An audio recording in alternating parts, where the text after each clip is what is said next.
It is episode 57 of the All About Counter-Strike podcast. We've got a lot to cover in here as always, and in a few moments' time, we'll have a special guest joining us. We'll get into that in a second. But as always, Devilwalk, let me do it. It is the 13th of April, 2026. I Am Rio has just started.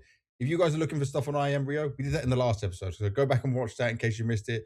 We did all our predictions, all our thoughts. For me right now, it is 3:44 in the afternoon, which means it's 4:44 for Devil, all the fours across the board. DW, how you doing? How's your week been? Good. Or last week, I've in had between last obviously episode? last episode we filmed was on my birthday, and that was in the middle of the week. So I've been doing a little bit of celebration with my girlfriend during the weekend. So we checked into a hotel, we went to some restaurants, got a little bit hammered, and slept good and had a good breakfast at the hotel. So it was cozy. Are you recovered? I'm recovered. Yes, You recovered? I'm fully recovered from the shenanigans of the weekend. Okay, that's good then. That's good. You're Yeah. recovered and you're ready for this one. Well, I have been doing nothing but whole baby duties. Still no streaming, no gaming, nothing else. I was watching a few of the games. I was watching some of the Bucharest matches with baby on my chest. You know, it's a new experience of playing CS, but at least he's getting into it early on. Now, normally when we have a guest on, it's normally like focus just on that guest. It's all about that particular person. But for this one, we wanted to do something a little bit different. We wanted to bring our special guest in a little bit to ask some of your questions, get a bit of background on him. Obviously, he's very well known by this point. He's doing all the interviews for his team. But we're also going to talk about Bucharest, what it was like, the whole event for him as his team went on to win the whole event. And some of us got this prediction right quite well. We went in the right direction with it. So let's not wait any longer. Let's get straight into it. It's going to be our PGL Bucharest 2026 review with FUT lauNX. lauNX, thank you very much for joining us, my friend. You got a big smile on your face already. How are you doing? I'm doing good. Thank you for inviting me, guys. It's an honor to take this podcast. I'm doing good. I'm still thinking about the win. As I said before, I still cannot believe it. Kinda. Yeah. I mean, for me, it's been 7 years of started playing professional CS, and only now I won my first trophy. Right. So all these years, all these struggles are like going above my head, and I'm thinking like, wow, it actually happened. And But yeah. you know what I love about this as well, right? Is I'll be honest with you because I'm always honest with you. We have quite a few chats on Instagram or at events together. I remember when you were on Sprout, and you remember the manager Daniel, German guy, yeah. Yeah. He told me he was like, "This guy is so good. Like he's gonna be the next best thing. Like you need to watch this player." And I remember telling him at the time, I said, "I see him, and I see he looks good, but I said he's not there yet. Like for me, he didn't have that special thing at that moment in time, right? But your development, your growth, your persistence as going as a player, and what you've been able to do, how you've matured, and kind of the career trajectory you've taken, it's so different compared to what a lot of other players who are fighting for the top has been like. So just let us start with that is you obviously knew you were always good, but how did you actually now make it work when you've had so many up and downs? Yeah, I mean, I think first it's all coming from my mentality, right? Because I think like the most two important things is one is that I have a big ego on myself, and two, I'm very self-critical on what I do and what I want for my life. So like I set some expectations kinda from an early Mm, age, and I just couldn't sleep on them. And it's also because I don't know how to say it, but like my mom is a warrior and she kinda raised me alone. And having her as a role model in my life, it's I don't know, I just cannot give up on something she fully trusted me on, right?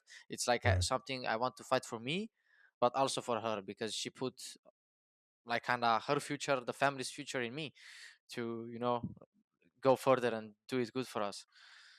So Yeah. this is like the biggest points, kind of. That's obviously like incredible. Like just having such a role model. But I was wondering a little bit actually on that question that Banks posed. You in Sprout, like, because right now you're kind of an emotional leader. You're driving, the players. You're screaming a lot. You're vocal, and I can see that you're giving motivation. When someone does a good play, he's not, left alone to just having that good play, you let him know how good that was. Is that something you did in Sprout, or is it something that you've kind of developed and felt comfortable in this team comparably to back then? I used to do it also in Sprout, but not as much because I was a kid and I didn't. I mean, I'm still young, but I don't You see are so myself as a young. kid. Yeah, but I don't. I just don't see myself as a kid yet anymore. I mean, Yeah. uh, so yeah. I mean, I was doing it in Sprout, but not a lot because back then I had so many problems in a mental way. I was always thinking about stats. I was always thinking about what people will say, and I was always getting up in my head. Were And you a by bit of a rager back then? not rager on the team, but I was raging on myself a lot. Like Okay. I never Yeah. raged, like never in my career. And I can ask anyone from my teammates, all teammates. I never raged to anyone inside the team or directly to a teammate. And the only biggest problem with me, and still is sometimes, I expect way too much from myself. And when I fail, it hits me so hard that I go like very crazy sometimes, but just on myself. And then of course it affects the team, so that's why I'm working so much on it, because I know if I can stop this mental thing in my head, then I can make it work even better. So yeah. It's a superpower. Like you can look at all Definitely. the, great players that we've had. If you look at Apex, emotional leader, he has had his struggles and, throughout his career, we're dealing with that. But if you can harness it and use it for good, like you're doing right now in FUT, it becomes like a superpower. You become super valuable for a team. You can change the mood. You can shift moods from, from going from the bottom to the top. Obviously, you can do the reverse as well, but you at least have the power to control it in some sense. Definitely. Yeah, Definitely. I mean, for me, it's also a bit lucky because I got the chance to play with such young players, right? Because I feel like if I would have played in another more experienced team, I don't think I would have had the same results. Because I feel with these guys we connect in so many different ways, and we got so close to each other in such a short time that I don't think it would have been possible with someone twice my age, and that's just Yeah. the reality of things. And that happens, by the way, for so many players. I think I remember talking to you guys, inclusion of poker, and I remember talking to Coolio and some of the other players on your team, and I just said, the best thing you guys can do is stay together, because if one player gets taken from this and breaks this up, that player probably won't end up so happy on another team because he won't be given the same voice, the same freedom, like what you guys have built. I know people joke and meme on the fact that people say family in a team, but I mean, there are a lot of people, there are a lot of teams that say family, and we already know they're not a family, I right? You can mean, see it from how they behave and act. But you guys are a different breed. And the thing I wanted to look at with that is you were the last player into the team. Obviously, Makazi goes out, you come in, right? It was Um, Masuta, wasn't it? yeah, Misuta oh, but replaced Masuda, Makaze, and I was replaced Masuta on Misuta. full? But he was never full for the roster, if I'm right. No, Yeah. he got signed in the beginning with the main roster, and Yeah, Ah. he it played was like a for one month. month. About to Yeah, say, it was so short. I thought it was like a yeah, loan. They weren't happy with him, and then he went. Okay, so he even got no, signed. he got signed. So, Yes. so Masuda was signed. Then he went, and then they found you. But what was it like for you coming into a team where, including the coach, 5 people have been together for so long, and then you are like the outsider stepping on into the team? I mean, not a big problem because I feel all my career I've been going around teams, joining new people, new lineups, old lineups. I've been in all the scrambles possible in the national scene. When I was young, I played in every iteration lineup possible. So Mm. I think on that side, again, I got a lot of experience, and personally, it didn't affect me in any way. If anything, it made it easier because it's only me who has to get close to them. It's not them to me, right? So I can Hmm. get used to everything very fast. Also in real life, I don't have problems with learning new stuff, learning new people, getting to know the culture, getting to know the rules. I like it. It's a new challenge. Why not? That's nice. It's a positive mindset to have with it all as well. And how quickly, if you're being honest, did it come together where you felt so close with the other individuals, and like how did that process work? How were you all able to do it? Because obviously it's not just your work, it's the team's work, the coach's work, it's everyone around you. I think the moment we kind of glued together, it was winning Draculan.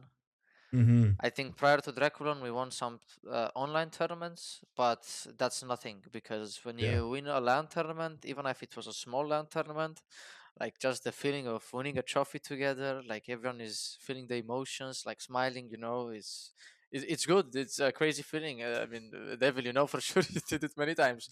It's like you can't get enough of it. Every time it's Yeah. the same feeling, but it's so nice. And I think that moment, it's when we kind of got very close together. And then from there we just jumped. Like each tournament we went by, it was the Jim Stockholm. There we lost in the grand finals, but again, our style, we choked the finals, but we got to learn. And then with Yeah. bigger tournaments, it was just the same beautiful story. We fail, but we learn, we fix, and then next tournament we do better. So would you say that this has kind of been, because you've always hovered, around the top 20 mark, you've, competed in that kind of, I don't know, gateway towards tier one for quite a while, even before you joined the lineup. But the Draculan, was it like a springboard of belief for you I guys that you can do it even at bigger scenes? I I think so because it was a LAN tournament again. It was like that was the biggest question mark with this lineup, like biggest what if I think for anyone. Like, Yeah. can they do it? I mean, can we do it on LAN? Like, can they actually do the same stuff on LAN than online? And yes, we do it, but actually we do it even better. We are much more confident on LAN. We feel much better on LAN. The mental is much more positive on LAN because we are next to each other. If someone is sad, we can lift him up. There is no problem in that. We try to be there for each other. But when you are at home, it's not the same because you can see what the other guy is doing right next to you, right? Like you can say nice try, and then next moment you mute and you just slam everything in your room, and that's not good. But I can know it. So that's the good side about LAN with us because we see our flaws. We see when we tilt. We see when we don't feel good in the game, and then we can just okay, look on the VOD, you did that. Why did you do that? Why did you feel bad? Like what happened? Tell me. I can fix it, or maybe Coolio can fix it. Someone can Yeah. fix it. There is always a fix. We just need to speak about it. And do you think it's quite actually good, the dynamic you guys have in the team where it's a European team, but it's kind of like an Eastern European team Yeah. overall? Yeah. Yeah. Like Yeah. all of you are from that side of Europe where the mentality, like I live in Ukraine, right? I understand how some of this mentality works and the differences between, say, the Western Europe teams. Do you think that's a very important Yes. factor of how you have these conversations? Totally. Because I feel I like for sure there are some people in Western countries that have been living a bad life from the start, like Yeah. But I think dominantly us Eastern Europeans were more used to getting the shovel, A bit of a with the hard dirt. slap every Yeah, now and with the dirt. again. Yeah, you need to get the potatoes out of the dirt and stuff like this. So I mean, we're used to this as Eastern Europeans, right? So when it comes down to mentality and struggles, I think we Mhm. are more dominant in this way. At Yeah. least that's how I see it. I don't think someone, at least me, I didn't have a beautiful blossom life from the get go. Like my mom struggled to buy me stuff when I was young, but she did her best. So yeah, Yeah, and it's interesting because when I make the comparison, right, and it's nothing against people who had a better condition, but if I yeah, look at of some of course. the Western European players, they can be quite soft. Where I've seen a team manager or a team coach say to them, "This wasn't good," yeah, and they're like, "Oh no, like I can't take it," that kind Yeah, of thing. that's not good. No, that's And not then, good. I don't. and that, it's like if that bothers them, then how can you have those open and honest conversations? And from what I see, obviously, I know Coolio pretty well. I speak a lot more to you, but like I try to just observe what happens in your team. And it seems like everyone from when I've been at events with you guys takes the bullshit with no problem. No one's sat there in a corner crying. They may not like it all the time, but everyone gets on with it. Yeah, I think that's the good thing about our team, and I think maybe sometimes it's too much because like I'm not used to it because in my past teams like Falcons, Bleed, Sprout, Revenant, like these guys were Yeah. just trying to impose the professionalism and pro whatever stuff, but they didn't even do it themselves, so whatever. But here, what I like is that like you can feel it's full friendly and full family because it feels Hmm. like I'm talking to a friend and we're just taking shit to each other. And yeah, maybe I don't know, I will be very mad on you and I might think about throwing something at you in the night. But the next day, when we fix the mistakes, we'll be completely happy about it. and that's the good thing Yeah. about it. Yeah. And they say it very directly. Like sometimes, like mid game, when everyone is completely chill, we are winning. I hear someone like full flaming the other guy, and I'm like, hey, okay, no, don't start. But then I'm thinking that's how they got used to it, and it's good. I Yeah. should let them have it because that's how they fix their mistakes, and they do it even in game. Like most of the time, they fix it. Like I've mostly it's not me. It's usually Krabben Mhm. telling us that we fuck up some rounds, but yeah, I think everyone is taking it good. We might get offended by it. We might talk back to each other, but in the end, we dispute it and it's fixed. And we got to look at this, right? Just getting more onto Bucharest and what happened. I'm not going to go into details about the events you've had with FUT because you guys have had some really solid events. But I want to just talk quickly about the development before we get to Bucharest. Is that like you guys started the year by getting tier 1 events, right? You had Blast Bounty, top 16. You then have Krakow. You make it to the main Krakow event, right? 9th to 12th. Cluj, 9th to 11th, but you could have made playoffs. Like everywhere we're looking, we're seeing growth and development. Then Pro League, 4th place. Okay, there wasn't the Vitality and Falcons there, but there was still a lot of other really good teams there. Obviously, the Mouse game, for example, huge one.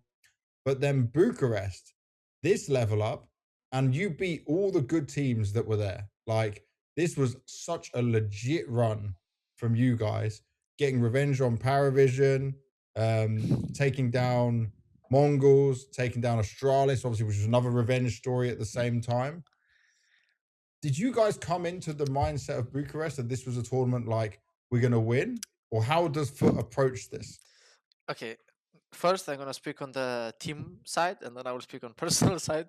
Yeah. So on the team side, FUT like this is what I like about FUT, and this is why I think we do good, because in the other organizations, people not only that they push the idea that you need to win the trophy, but it's like unless you don't win the trophy, then you know something bad is going to happen. So then Oh, at least that's how it happened in my past teams. Like yeah. like it was always this, best results instantly this and that, but it's not like this. Once That's you not start good. putting this crazy, I mean, maybe it's not crazy for the lineups we had, or like lineups that were built with other players, not only me and stuff like this, but you can't just expect people, you throw them some things on a note and you expect them to do it in 6 months. It's just not possible, and you'll make it even worse. But FUT is not doing it. If anything, FUT is going, guys, hey, go game by game. You already made us incredibly happy. Like we went top 3 now VRS, and I think not even them expected it, right? I mean, they expected Mhm. success, but not this kind of success in such a short amount of time. I think no one did, not even me, and maybe not even them. I think if anyone would say to us 3 months ago that we are going to be top 3 in the world VRS and like win tier 1 events and stuff like this, I would probably say like, no, you're crazy, man. Like, get out. You want me to go crazy also. But so yeah, on a team wise, I think there is no pressure at any event. If anything, they want us to go game by game and get experience so we can do even better in the major stages, right? Because in the end, the major is coming and we need to do good there and give a good punch. But on a personal side, now I can say it because I couldn't say it in the tournament because again, you can jinx it and stuff. But I truly came up in Bucharest with the idea that we are going to win it. I told everyone that was close to me, like pro players, family, friends. I told everyone if I'm not going to win this Bucharest, then it's not me. Like I told them with the teams, when I saw the teams, I told everyone like, hey, we win this for sure. Like I know the current state of this lineup we have right now, how we shoot, how we play. There is no way these teams can take us down if we fix our mental Yeah. stuff. And it happened. We fixed our mental problems. We stopped throwing stupid rounds. Of course, there were still some silly rounds we lost, but it's understandable. But again, we fixed what was the biggest problem, and we won the tournament. So I'm more than happy. So were you at a boot camp before? Because I think you released, some kind of video recording where Symmetry said that he was gonna be MVP before the tournament started in Bucharest. I mean, Um, we it had a has the boot. Say. Yeah, it was the feeling always, that you're gonna win PGL Bucharest from within the like roster itself. like this is the thing. I think everyone in this lineup thinks that we can win so many trophies and stuff, but like everyone is so humble and so Okay. so normal that we just don't want to say it to each other, because I don't think it's also good. Like I think it's nice how we handle it and how Coolio is telling everyone like, okay, we won a tournament, but we are not the top of the world. Like, hey, calm down, you know, like we need to Yeah. get back to the grind. It's not like we won everything in one tournament. Yeah, So yeah, but of course we make jokes, because in the end, like if you make jokes about something, there is a bit of reality to it, right? of course. And yeah, I mean, we believe it. Of course, we believe it. I think if we wouldn't believe that we can make these good runs in tournaments, I don't think we would have been here. I also have another question, because I think a lot of people kind of categorize your team as, they shoot really, really hard. Do you feel like that's a kind of a mischaracterization of your team? Like it's not only shooting hard. I mean, Counter Strike is so much more than that. Yeah. How would you describe your team if you got the chance to kind of like give yourself a description, what you're good at? Why are you winning games? Why were you so efficient here at Bucharest? I mean, for me, I mean, of course, yeah, we're insane shooters. There is no doubt in that. But one more thing that I think is helping us is, I think, with the fact that again we are all coming from the same region of Europe, and we all kind of have the same path, grind, face it, play your best, grind for your dream and stuff like this. We all have this very crazy chaotic play style, and we got so used to it that, like, I feel like most of the tier 1 pros, especially the veteran ones already in the scene, they're just not used to it. And I think now it will be a mixture of, how should I say it, more experienced base CS and a lot of upcomers coming now, hard shooting. It will be like a mix of both. But with us, what Coolio is doing, like this is what I like about Coolio. He's making strats and our notebook pretty structured. Like it's not like we're headless chickens. If Okay. anything, it's the opposite. Like we know what we want to do. We have a prior plan. Like we know what the enemies are doing. We know the weak points. We try to attack the weak points. We know our flaws before the game, so what we shouldn't do, what we should change a bit. Like we really try to keep it as structured as possible. In the same time, we are trying to add from our individual mind in the crazy situations our personal plays, because most of the time, and I'm not even kidding, the plays you see, the ones like the crazy shots and plays, like we don't even Yeah. speak about it, it's just happening. Like people are just going, like Demon is just like bam bam, 3 deagle headshots, you don't understand what's happening, he's not even talking, he's just killing everyone, and then you won the round. And it's the same with Yeah. everyone. And I think that's coming from the grind we did when we were, I mean, we are still young, but because we're playing for so long, Yeah. it's kind of paying off, because we got used to so many situations and we got so comfortable with the chaos that's happening in tier 1 games, that for us is like a paradise. When I see 3 smokes flying, 4 molotovs and flashes, it's like I'm back in face it with my friends. Let's go, let's fight.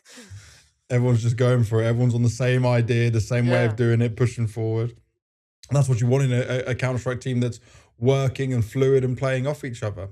I also wanted to ask a bit similar to what Devilwalk was saying about Symmetry, is that I look at both events which you guys won, right? The Draculan and obviously now Bucharest being the big one. This is where he's been at his best, but he has had struggles this year. He's not performed up to maybe the same standard of what he would want himself to be at. What did you notice that was different in him for this event, right? Because it's not just a great performance, it's an MVP performance. It's huge. No, I think it's just the, as I said, it's just he's gaining experience. Everyone is gaining experience, and with each tournament we play, I can see them growing confident and confident and confident, believing in themselves. They want to take more risks during the match, and that's why they get this crazy plays and they get those MVP stats, because now everyone is willing to take the risk most of the times.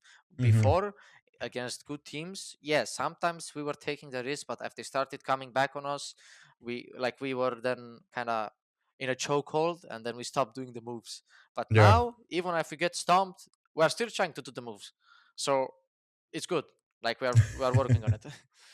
Do you And think your team is better because, I mean, I look at your game sometimes and you love to contact, you love to go for space with like Mirage, for example, you can sneak up short all the way, or sneak up con, and you kind of just continue until you get a duel at certain points. Do you feel like that just is something that you as a team are very good at and can make work because you have such skilled players that you feel you're confident, if I end up in a 1v1 duel, I'm Truly. going to win it. Yeah. And therefore you apply so much pressure on the other opponents, they can't really handle it. Yeah, for sure. I mean, I don't want to, again, it's not about having a big ego or because we won a tournament. But I do feel like in Tier 1 we have like one of the strongest lineups aim-wise. Like if I look at all the players, like us five, if you take like head-to-head role-wise, there might be a better Opard, there might be a better Rifler, but in the end, us five all together, I Yeah. feel we have such a strong firepower that we can take on everybody. I completely agree. I remember when Major said it in an interview that you guys have, I can't remember the exact quote, but he was like Let me try comparing you to find the it. vitalities and etc. in terms of firepower, and he pretty much got by the entire community said he's a delusional idiot or something like. And I agree with Major. I said it in this podcast when that interview came out. Yeah.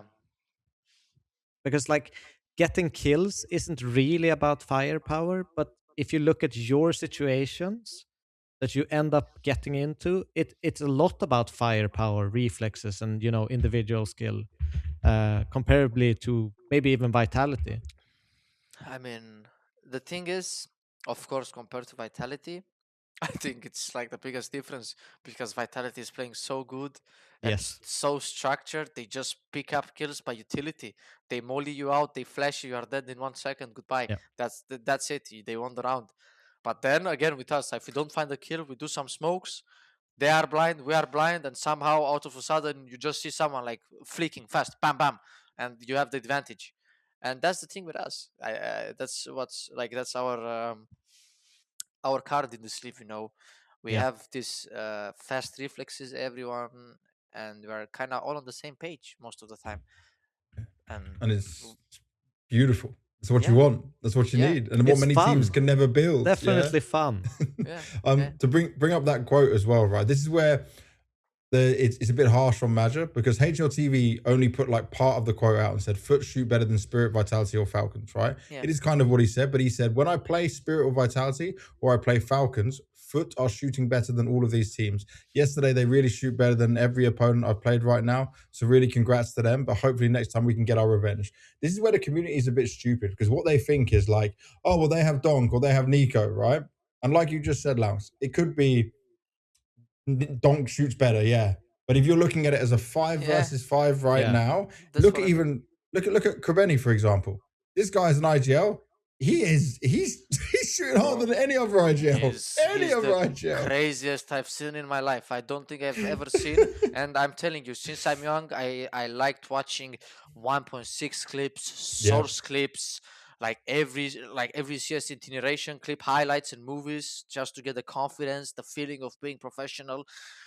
But I don't know, like Krabeni is something from the outer world. I swear, even with calling and shooting, he's like something else most of the time. I don't understand how he's doing it. I feel like it's an Albanian / Kosovo thing. Yeah, exactly. You don't know how he's doing, but he's doing it. So you don't ask how. You just like let him do his job.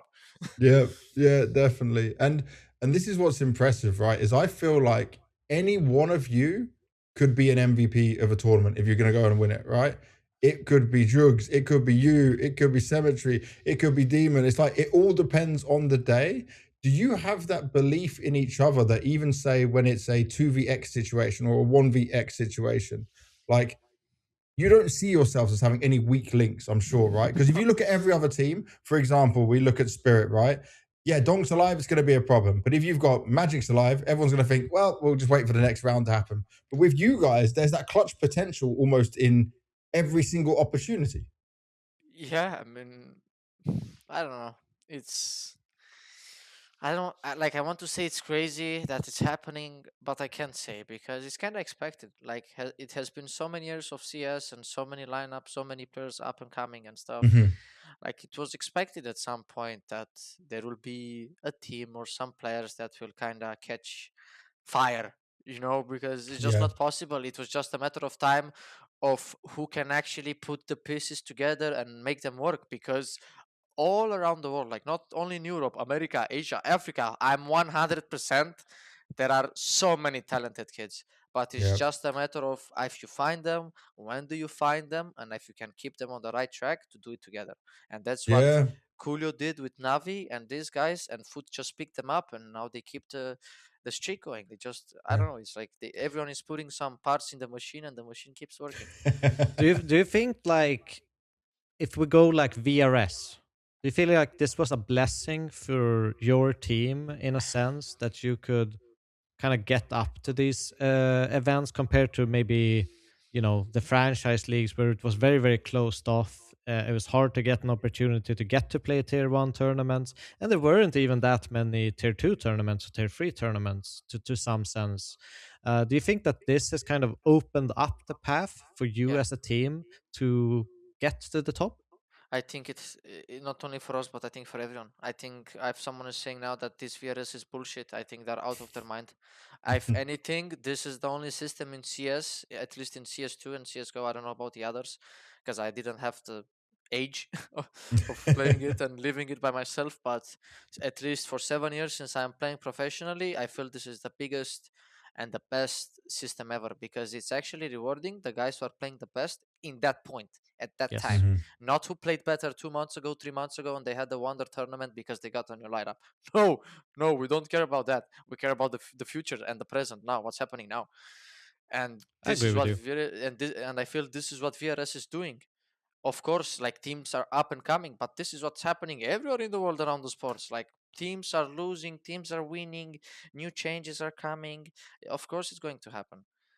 Yeah, definitely. And looking at this as well, when I look at this Navi situation where they've come from Navi Academy going into this, obviously you were not part of that, but do you see that Navi project and how the Navi situation was run was like a blessing for the young players, like having that system compared to something that you did not have? Do you see the positives?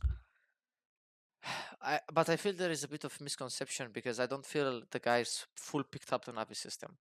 I feel like Coolio just picked up some ideas from Blade and Navi, and with the help of Navi, like people and organization, they made the Navi junior system, which is I mean you can compare, like there is so few things similar to us and the Navi lineup.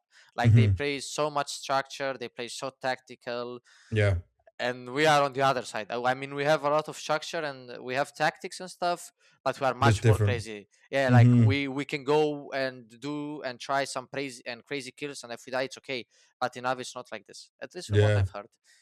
And then, okay, looking at that then, not just in-game, but what about like how it's helped the players develop in their career, like just being on an organization like that? Do you see a difference in them compared to other players you've worked with? Because that's what always interests me, is that how these academy teams can help players develop in other ways, you know?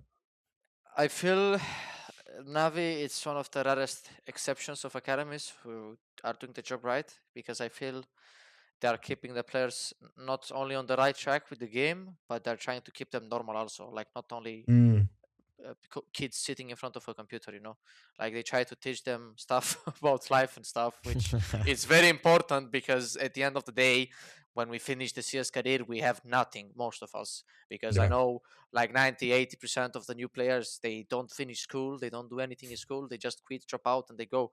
But it's not the way. It's for sure not the way, and this trend should stop, because it's pretty dangerous for the upcoming future. Exactly. That's good advice from you. You always give good advice for everyone coming up. But it's because it's a pretty low percentage of players who actually make it. You know, like it's crazy when you think about that, and how many that actually commit.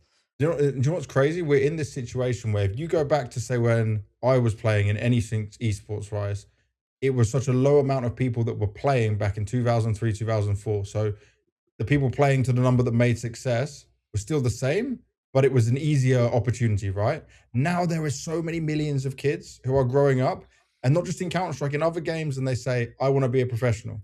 But now it's like, I'm not going to say it's the same number as football, but now it's almost like football in a sense where it's really that top 0.5%, not even a whole percent, that could make it from any country into any situation, you know? And if you gamble your whole life on it, then you could mess up everything else and ruin it just off the fact that you didn't, like, you might be good enough, you might just not get the right team or might not get given the right opportunity. You might not even get spotted because you're coming Yeah. from, like, as I said, it can be even an African kid who's maybe as stonk, but he just has no chance. No maybe one's he's looking just there. playing, yeah, maybe he's just playing in the school, like in the school huts, you know, just playing it like in the info hours, you know, with his friends, and he's insane. But there is no way you can see him, sadly. There's just no way. And you can't lie. You can't sell lies to this kind of people, because me personally, I do think that if I sell this kind of lies to upcoming kids, I'm responsible for fucking up their future. And I don't want that to happen. I think if we want to be role models for kids, like, we need to show the good side and the bad side, because in the end, this is a sword with two edges. And if you get cut by it, you won't have a good life at all. Like, I heard very 100%. very bad stories about ex-professional players who were good and threw away everything, and now it's very bad for them. And Oh, yes. and even myself, like, I've went through so much with Revenant. Like, we had 7 months of non-payment, no salaries. I lost like 20 kilograms, full stress. No, I was not allowed to do anything. It was very bad. No money. Like, I was lucky. I won Romanian Esports League and I got like 2k euro to pay rent for 3 months to 4, and buy new specs for the computer so I can stream. And I got back into FPL. I streamed. I got money. It was a real struggle, and I don't want anyone to go through such things, because I know what happened with my mentality. I felt I was going insane. I was living alone, no parents, only my girlfriend. Thanks God for that. And I was just grinding, struggling. I need to make it. Like, there's no way. I need to keep pushing. But I know that no one, like, it's very few people that can do it, like, with this mentality, because you have to be a bit crazy in the head, and I am crazy in the head. I always said it. You have crazy to be crazy in a good way, though. Crazy in a good way. I agree with you. You have to be somewhat insane to even pursue a Counter-Strike career. In many aspects of it, by the way. Many aspects of it. I recognize that. Between all three of us here, definitely some craziness. You also just mentioned one thing about your girlfriend. If you're fine to talk about this, how long have you guys been together? I mean, soon it's gonna be 3 years, but okay. So she's been along for a lot of the wild part of the journey into where you are now. I mean, by the way, this is a relationship I already approve of, because she was there before he was successful. There's many of these young players I'm always telling, if you get a girl after you were successful or when you've already made pro, don't. Just stay single. Just focus on the game, because otherwise it can make too much problems, too many headaches. I want to say it now, like, no. Like, I was blessed personally because I found this girl and she's not even my age. So there is that for sure. There are not girls my age that think like her and stuff like this. Yeah. But, like, we kind of met in my Falcons period when I was okay. Like, you know, I was earning good. I was doing good. So it was that. But then I fell down so bad, Revenant, you know, like, I lost my shape. I lost my body. I lost I lost everything. Yeah. But she was still there. Like, she was still there. She kept pushing me. She kept telling, like, you show this motherfuckers. Like, you got it. Like, you're the most talented. Like, do it. Push it. Nice. And when I have a woman like this behind me, then I have my mom as a role model. Bro, I can't. Like, I need to show I'm stronger. Like, what's happening? Yeah, that's perfect. That's exactly what you want. Yeah. Because too many players get too sidetracked by this other stuff, and it can go horribly wrong. There's many stories out there. It happened to me when I was 17, 16 also. I got caught in the love sites, and I didn't know, like, I didn't want to play CS. I was just running after the fucking heels. For the words. I was just running after the heels of a 17-year-old girl. But it's just the age, you know. And I hope everyone is realizing a bit faster, because I did.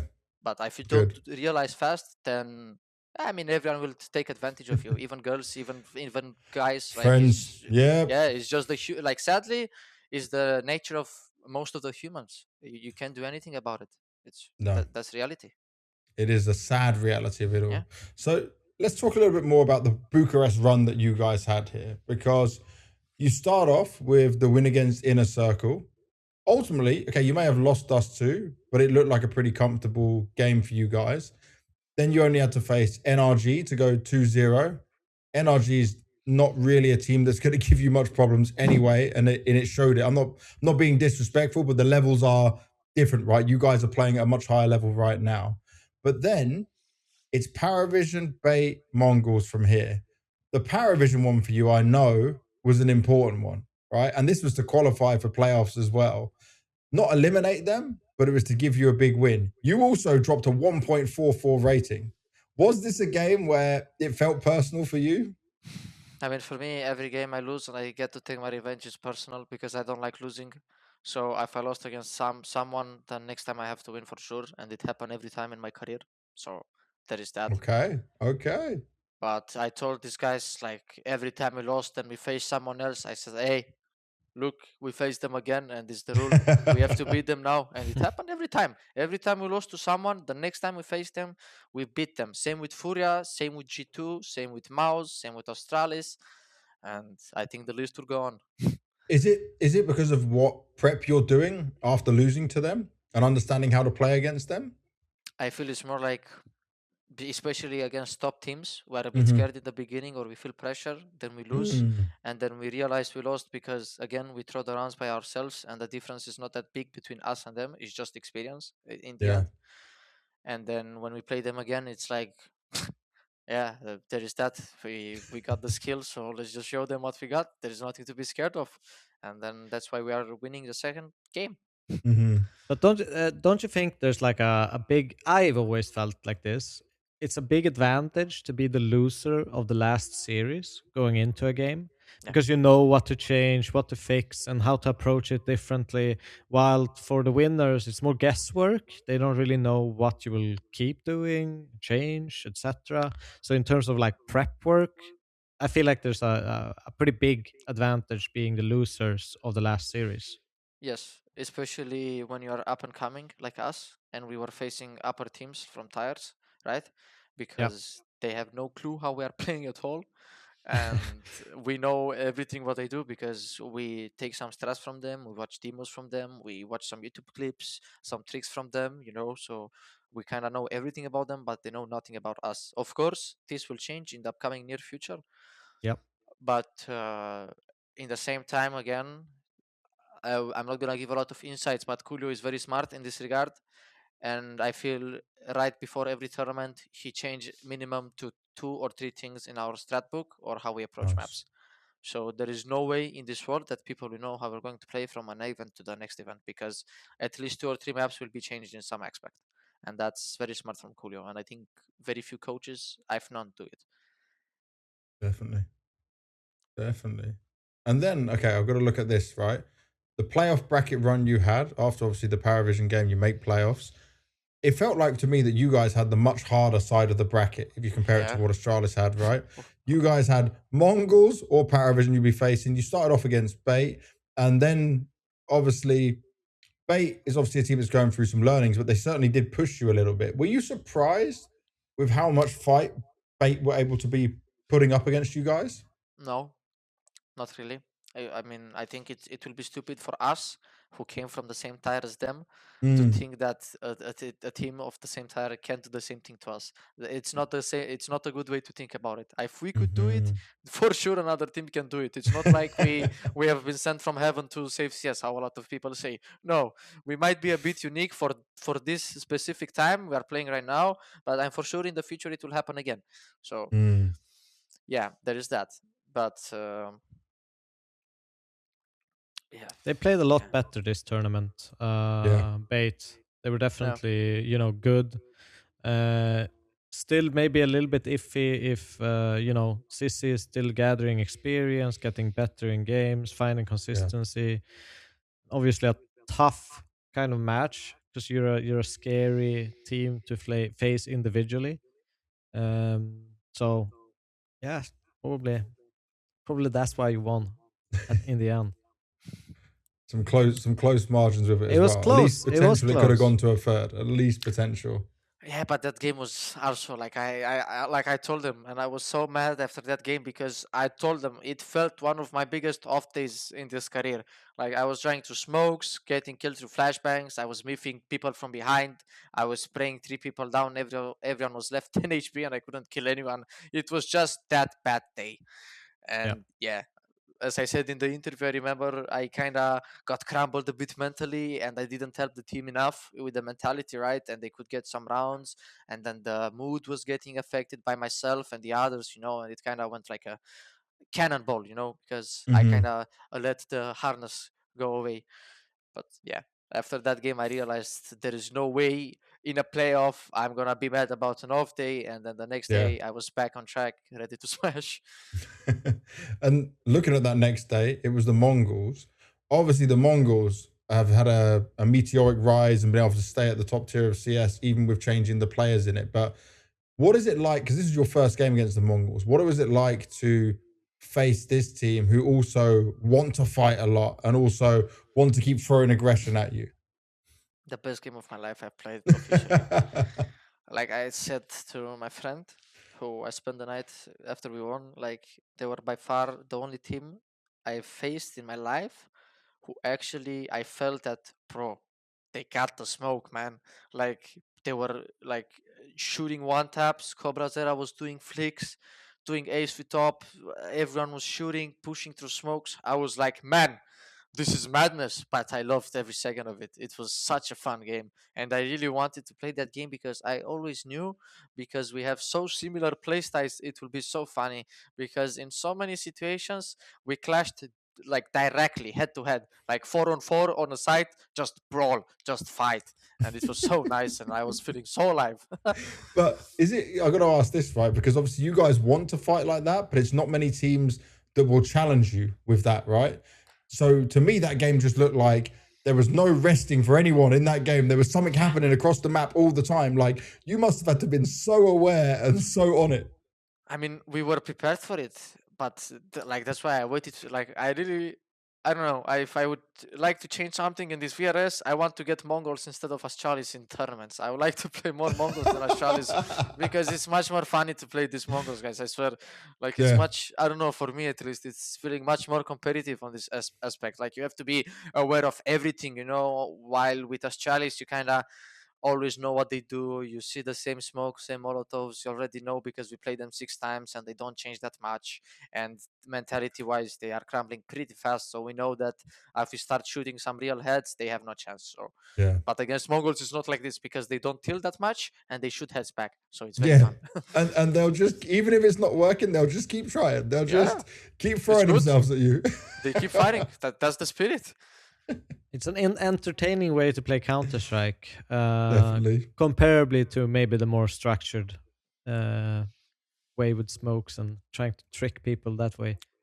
I mean, I think it's good to play also with smokes and being structured, right?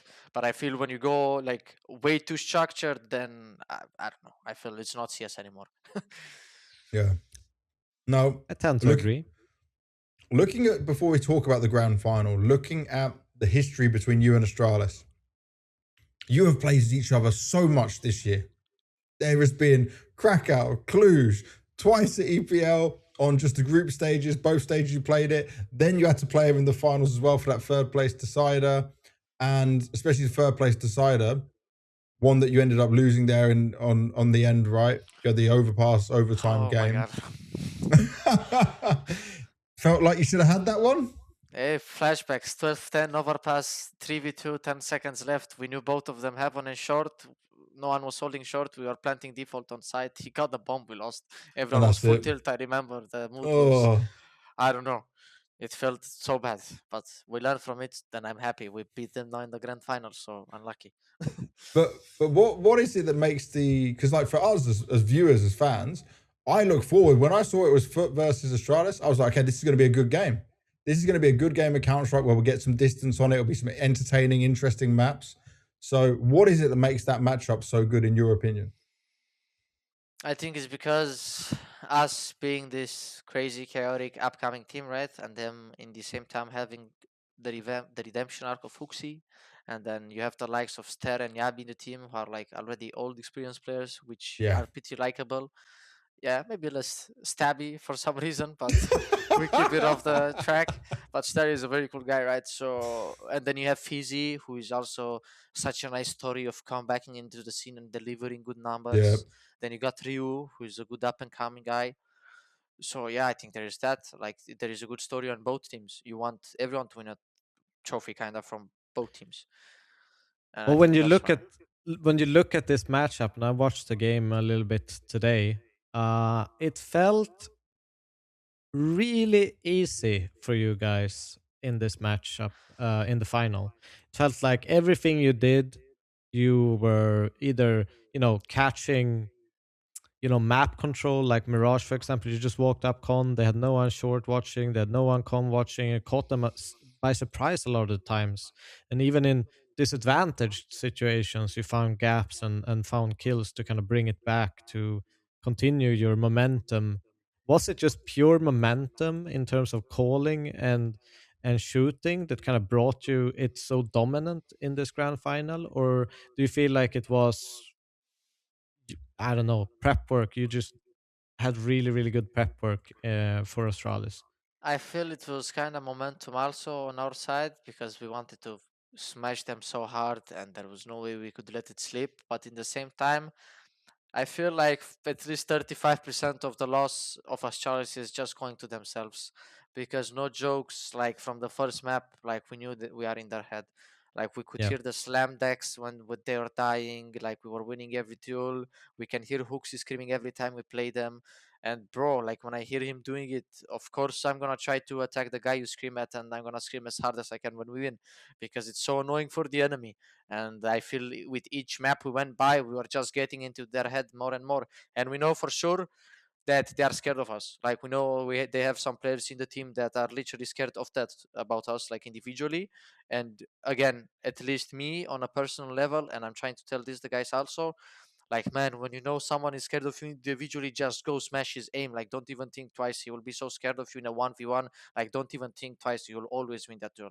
And that's how I Do you always feel think. like they back off way Yes. more Yes. in the maps and give you the space to control because of that? Yes, I do feel yes, and I think they overthink the situation so much in so many ways. Like I don't know, Because I feel it like felt you're a team, you kind of have to stop you. You have to put brakes on you. You have to fight yes. you, like so that you start thinking CS again instead of you always, controlling map control gaps and being very reactive in the way you're playing, right?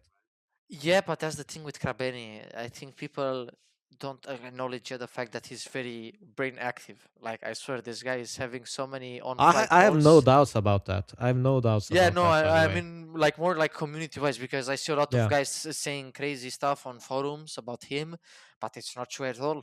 Like as I said in past interviews, like sometimes we're playing and he's just giving a call. I'm listening to it, sight is clear, and then I'm like, no one has said any piece of information, and then he's just coming up with this perfect call, and then I'm like, hey, this guy is wall hacking or something. He has something in his he has something in his ears, like someone telling him something, like, "Hey, 1B, 2B, like, hey, go there, go." I don't know. And You but were I'm going to like, get the admins to check him. yeah, check him PC or something because I'm telling you, like, sometimes I'm like, he's shooting hard, he's doing this crazy Jesus spoken calls that I don't even know how he's calling it sometimes, and yeah, there is that. So So this is a disclaimer, guys, that's happening halfway through this amazing interview with lauNX and all the time he gave us. Something went wrong with a program we use called Zencaster, and it screwed my microphone. That meant for a good 40 minutes of the interview, we didn't have my microphone. So what we had to do was boost the volume of lauNX's microphone so we could hear me in the headphones. This was really scuffed. This took literal hours of me, Devilwalk, our editor Noel, going through all of this and trying to listen to the file boosted like 100 times over and try and guess what I said. So what you'll hear next is whenever I'm talking, there will be little cuts where it's like a dub. So watch the dub of myself as I try to remember what was said and what exactly happened so you guys get the full picture. Enjoy. But in terms yeah, of Krabeni, do you feel like that's like obviously you explain here how our teams kind of back off, give you a little bit map control. Do you feel like Krabeni is very in tune with also the mental of the other side with his calling? Because it sounds like he's also reading that you are feeling as an individual, that players are backing off and he's finding the right calls to maybe abuse that in a sense. I think he's doing it, but not as much as he should. But it's the experience, right? I like. I think he will do it so much better in the future. But Okay. he's doing it now. But of course, I think with the upcoming tournaments, I think in a year he will be a beast. I think no one will be able to Okay. stop him. Like he's feeling the calls. He's working a lot. He's putting the work in. He's working with the coach, with the staff. He's trying to fix mistakes. Like he's very good in every aspect. That's very cool to hear.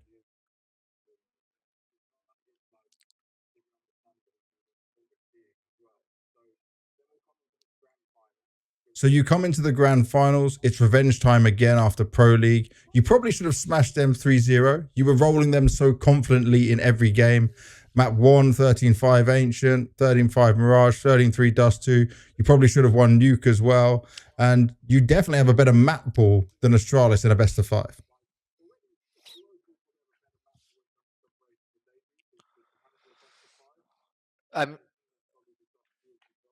It was probably the most dominant, apart from NRG game, second most dominant game of your tournament. Yeah. It's crazy. The thing is, like I feel against Astralis, I don't know, like especially because they beat us in Pro League in such a fashion that like we lost it by ourselves. Like we knew one, they can't beat us individually. Like sadly, there is just no possible real way unless we are all 5 sick, and and like just the brain is not functioning. And yeah, I think there was that. Like everyone was so confident in each other, especially because we beat the favorites, Mongolz and Parivision, like that. Like, and I think that was the most important thing. Like after we beat Mongolz and Parivision, I think everyone knew we won the tournament. Like at least in our team, I think everyone knew when we got to face Astralis, when we got into the grand final, and we know it's them. I think everyone knew we will win this because we were for sure we will take the revenge, and we knew that they are scared of us, especially because they had so many close calls in the groups with so many bad teams, but we didn't. I mean, we had only the first game against Inner Circle, and then in playoffs with Bait, but I'm not gonna call Bait such a bad team, right? They still have some changes, but they still do play good CS, and they have some good things on the side. But Astralis, they had an easy bracket. They had some easy groups, and if anything, it should have been different. Like it should have been a bit, you know. But it didn't happen, and it was the mental edge. Like we knew we faced the hardest teams. We won 2-0, 2-0. We didn't drop a map, and they had to struggle with bad teams. And we knew it from there. Like there is no way we lose this. No way.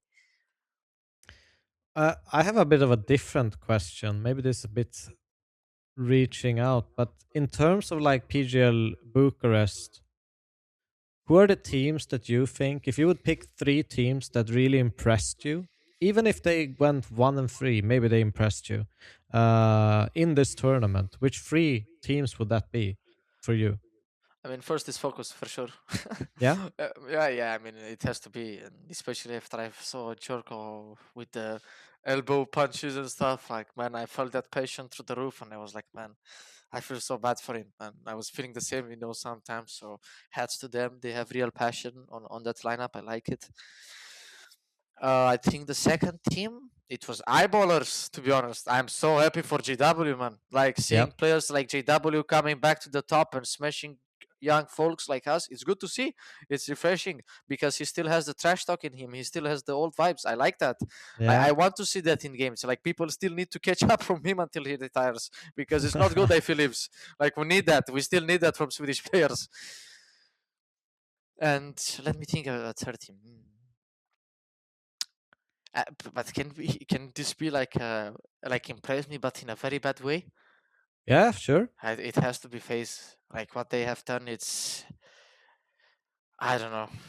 I Well, I mean, yeah, we'll probably talk about them more in just a little bit, but it's one of the biggest free falls. We've talked about it like pretty much every episode for the past like 4 or 5 episodes, where it's just like been the biggest free fall. You know, you've looked through. I mean, even their like win rate. If you remove Belgrade as a tournament from their like system, they had like 4 wins the entire year,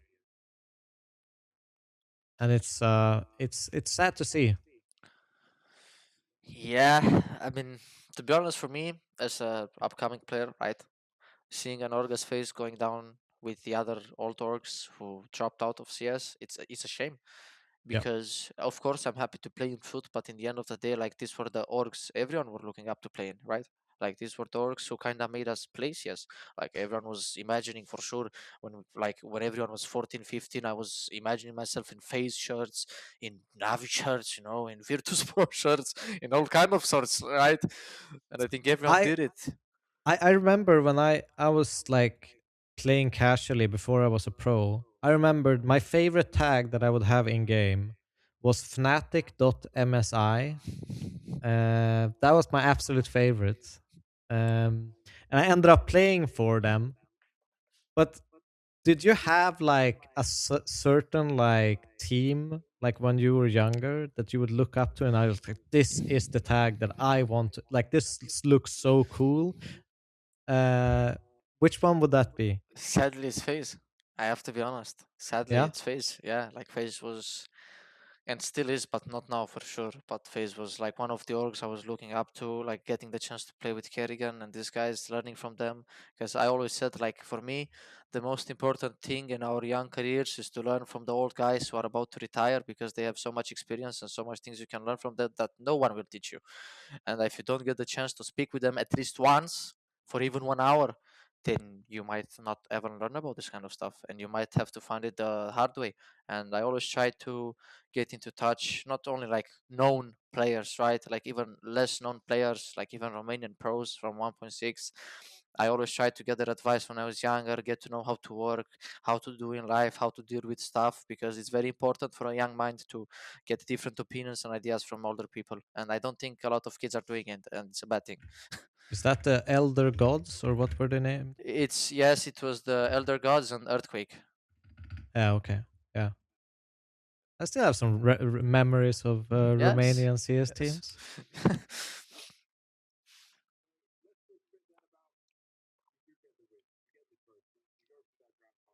Let's talk a bit about when you get the win, when you get the trophy. What was that moment like for you? I remember talking to you after the grand finals, and then I spoke to you on Instagram.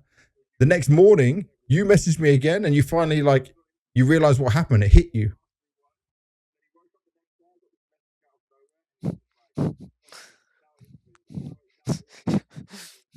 I think that's how it felt for me as well. First time I won like a big tournament, it just felt in the moment you don't realize it. You just go back and after a while, what the fuck just happened? Yeah, yeah.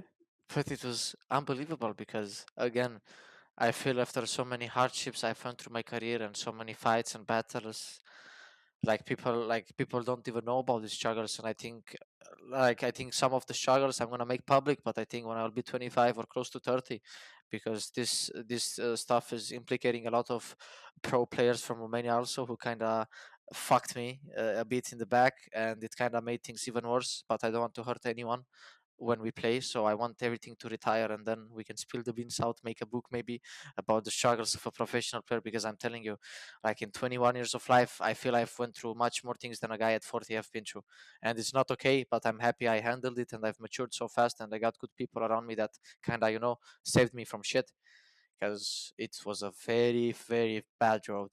Very bad. So when you like win this tournament, is the emotion kind of, obviously there's a euphoric sense and feeling when you realize everything, but you also explain these like sad parts in your journey that you feel kind of in combination with this. Is that correctly Yeah, explained or yeah. Like it hit me 10 times as harder. Like yeah, even now when I think about it, like I don't want to think too much about it and talk, because like I start to feel like crying. yeah, But it okay, was the same. Like I had the interview with the HLTV guy, bro, and I just couldn't talk. I couldn't do an interview speech because I like when he started asking me, "How do you feel?" and stuff like this, I was just instantly crying. yeah. It's beautiful though. The sad parts with the good parts in some sense. Yeah.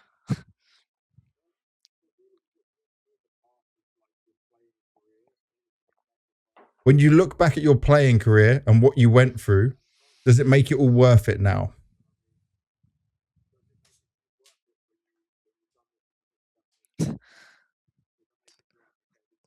Totally, totally. I love it. But even now, man, like, oh, Okay, we have to like go away from the emotional talking. See, it's really emotional. Yeah. Thinking about all the things you have been through, the things we spoke about off camera, and there's obviously a lot to unpack here. There's a huge beauty in seeing you emotional like this. I can change the subject and try and get a laugh out of him. He is the second ever player to use this mousepad to win a tournament, win a trophy using my mousepad. First is Messi, and now it's lauNX. Good company there. I still have it. It is there. I still got it.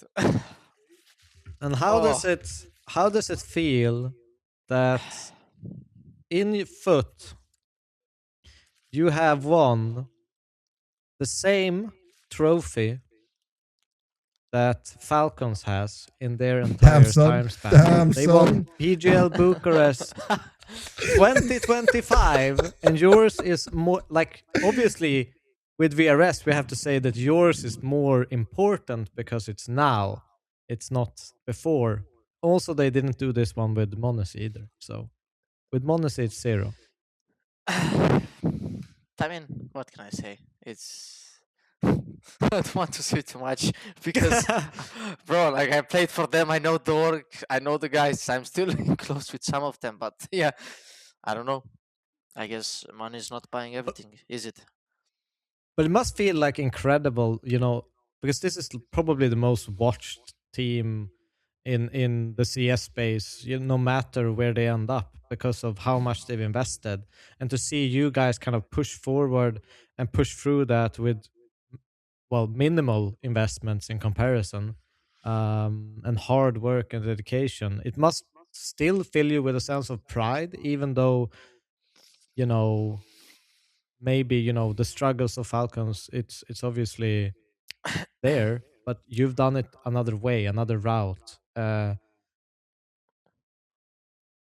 mean, yeah, I mean, of course, it feels amazing, but for me personally, it feels even better because, again, I can't talk too much about it, but yeah, I mean, I can only say that I was supposed to play in the Falcons lineup, and in the end, for specific, I think, known reasons, they decided to keep someone else, which I don't condemn. It was expected.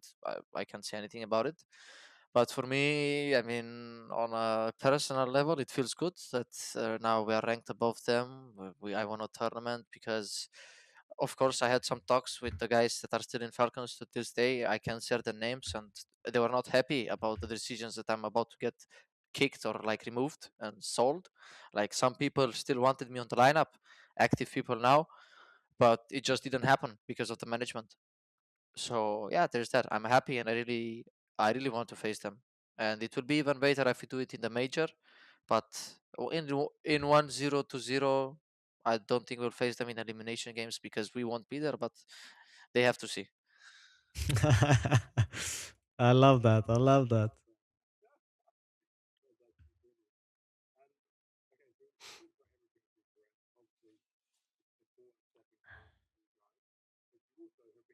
That's actually brilliant. And okay, we talked about everything. Obviously, you have been doing tournaments and you've been grinding so much since the beginning of the season. Coolio has finally given you a week off. First week off. And I, first of all, appreciate you coming on the podcast. But what are you going to do in this week off? I know you like going outside, you like hiking, nature, and being away. And I don't mean this in a rude way, but you are way older than your age. Your mindset is way beyond your years. Yeah.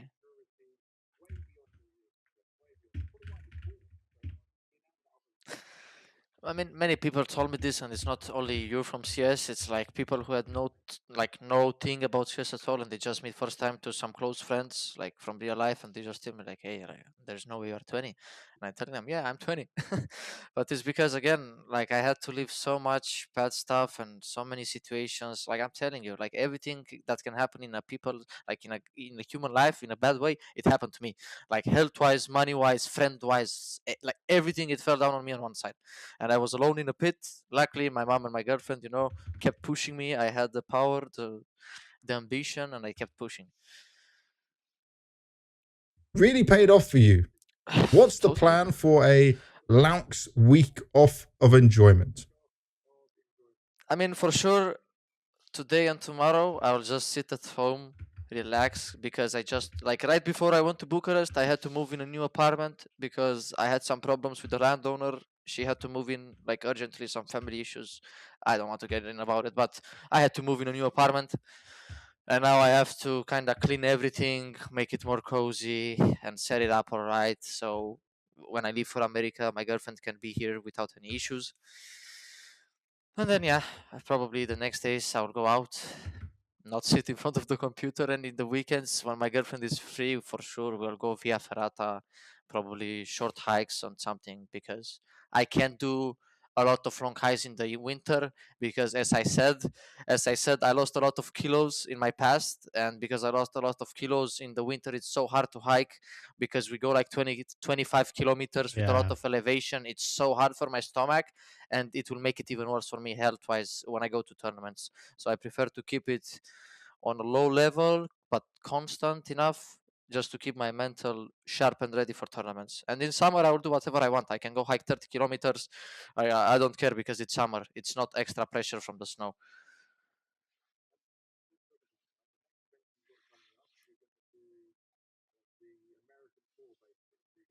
The next event's coming up is the Americas Tour.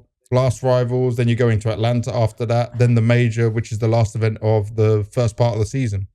And Rivals, you've got Vitality, Na'Vi, Furia, Astralis, yourselves, G2, FaZe, and Gamer Legion. Then in Atlanta, you've got Vitality, Na'Vi, and you guys as the big three teams. So what are your expectations right now that you've won your very first tournament? What does that change for you, if anything?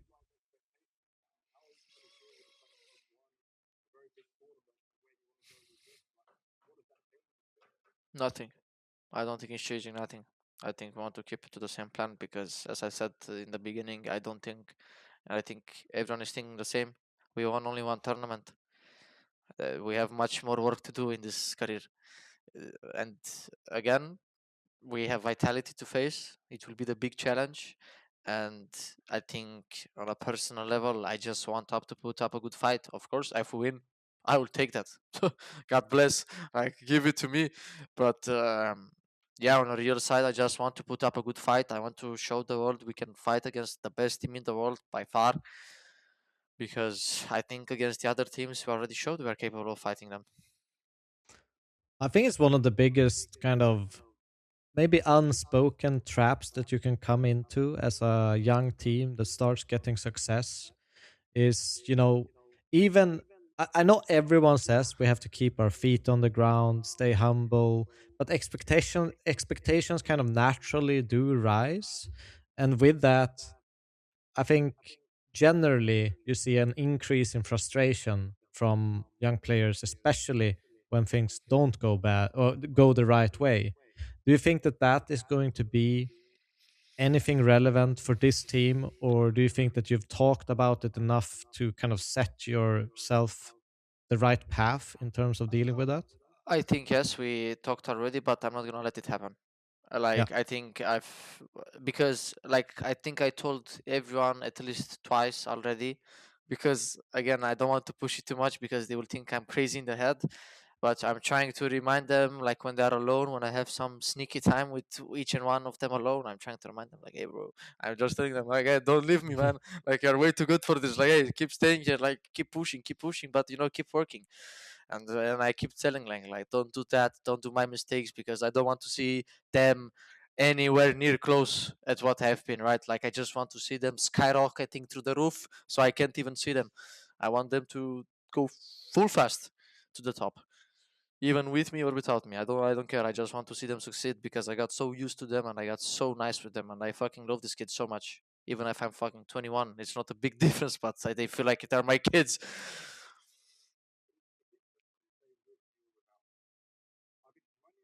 You say with or without you? My view from the community's perspective, and many in the community say they would want you guys to stay together. And I've not only spoken to you, but people around your team as well. And everyone is saying the same. does it not worry you now that someone will come in and now might try to sign one of your players?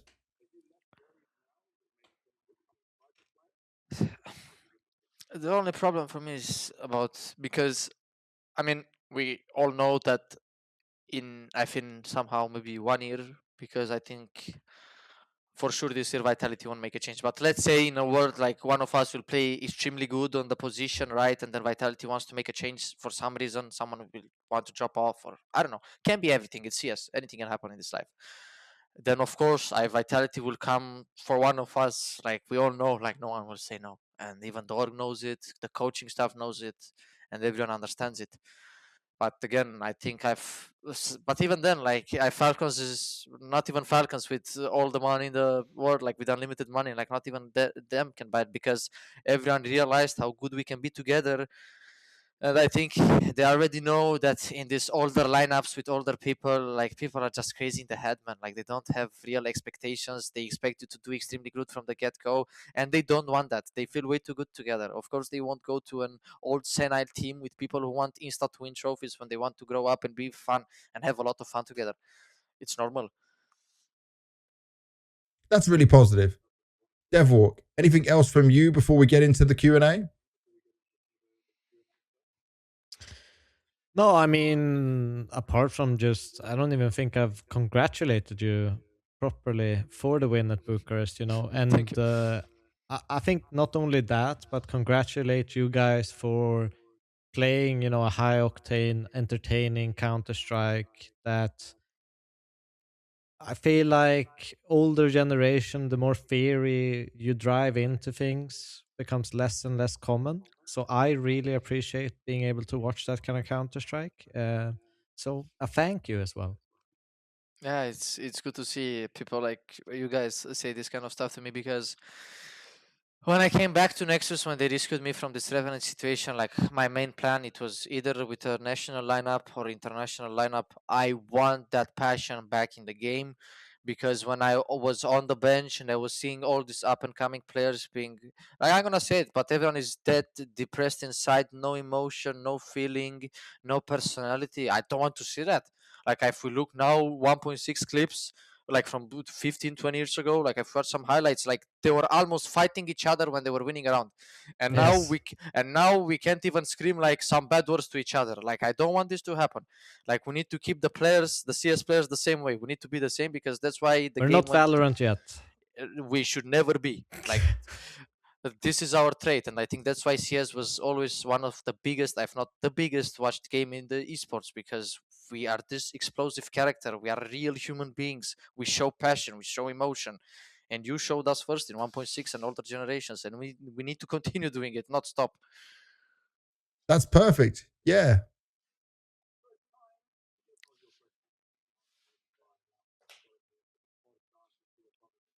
So it's time to get to your questions. And the first question we have is from Broken Tree. And he says, questions for LauNX. Hope 2 questions is all right. Yeah.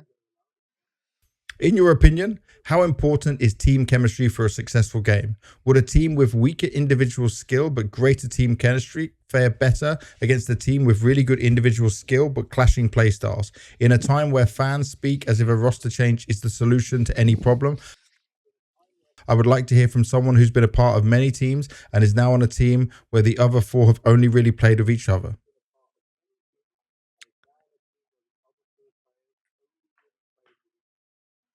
I mean, I think the best example is it's Falcons. Like you can have the best players in the world on the paper, they can shoot the hardest in the world on their positions, but it's not enough, because I can see it from a mile away. They don't like each other for sure, and that's the sad reality. Like I can see it from a mile away, and I think every normal human in the end can see that they don't get along with each other. I don't know who and what is happening, but you can see it totally.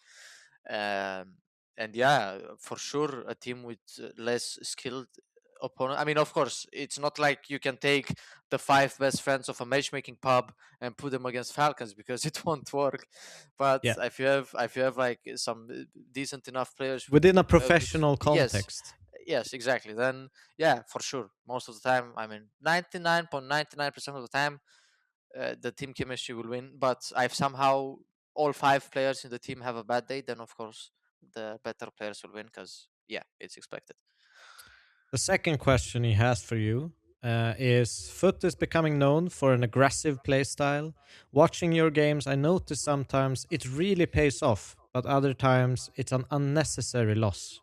Not to reveal all your strategies, but are you working towards identifying when you make these plays and when to be more tactical? Or do you guys plan to just continue making these plays and hoping it pays off? I mean, it's a little bit of both. We won't stop doing it because it's one of our secret weapons, and why should we stop using it? Because it's a hell of a good weapon, surprising the opponent. But we are working on it every time, every theory we have it, every time we throw, every situation with advantage people, we are losing. We always identify the problem, the tiniest problem. We try to look why it happened, like why did you pick, like what did he say to made you pick? Because sometimes maybe it's not even his fault. Maybe it's not his fault because he picked. Maybe it's my bad No. because I told him to pick. And then it goes to both. Like maybe it's the bad Teammates can stuff. also Yeah, make you look shit, you know? yeah. That's the problem, and not many people think about it. But yeah, we are working on it, but we won't stop doing it because this is one of our key strongholds, and not only for the team but for each individual. Each individual, like we can all pop off, we can all do crazy plays, push through smokes, and do taps and sprays. So yeah, we are just working it to keep it on a controlled level. The next question is from Nolito. Do you think there's any psychological link between embracing visible self expression like tattoos and being willing to fully commit to a non traditional path like esports? Was pursuing a conventional career ever something you considered?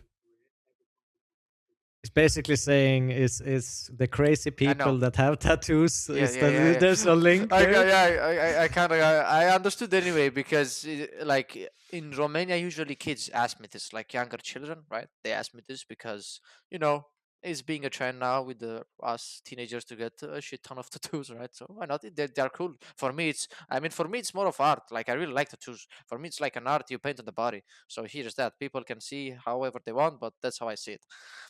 But I mean, I don't think there is any real connection, probably, but yeah, I don't know. I don't think there's any real connection with the tattoos and playing CS. To be honest, no, it's just something you Maybe want to maybe do. there's just like a higher percentage of crazy people having tattoos compared to. Probably, but I think in CS, and this is a real fact, at least that's how I see it.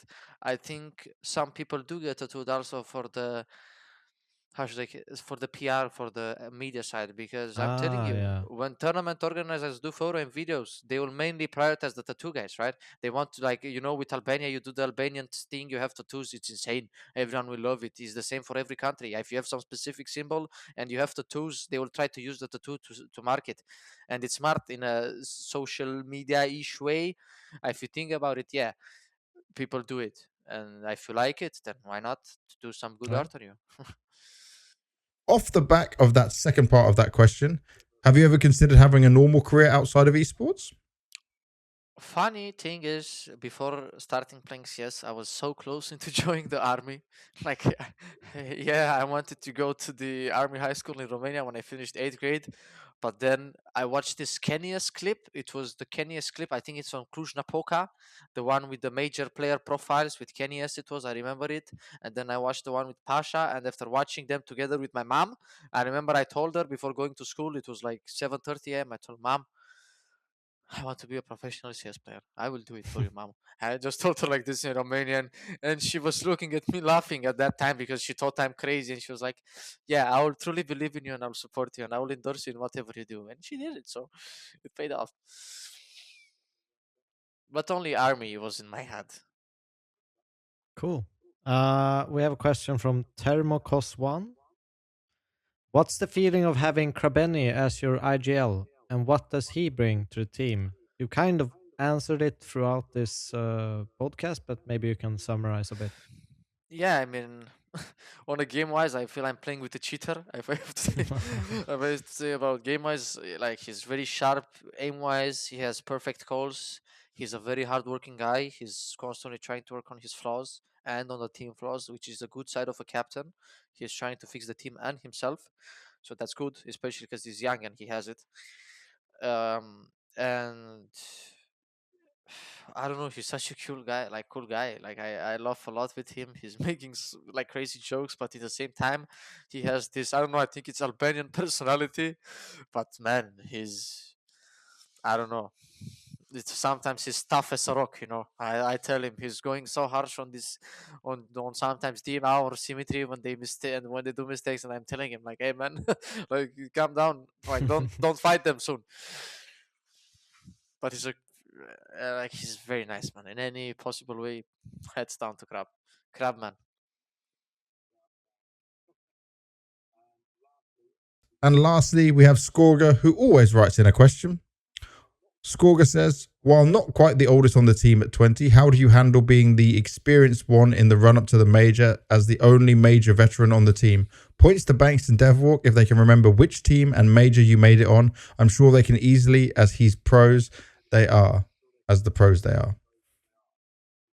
It's the Rio major. I was there with B&E and you were playing for Sprout. Yep.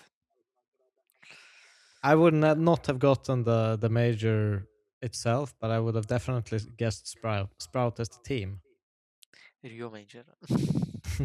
Yeah. Oh, yeah. Crazy experiences I had.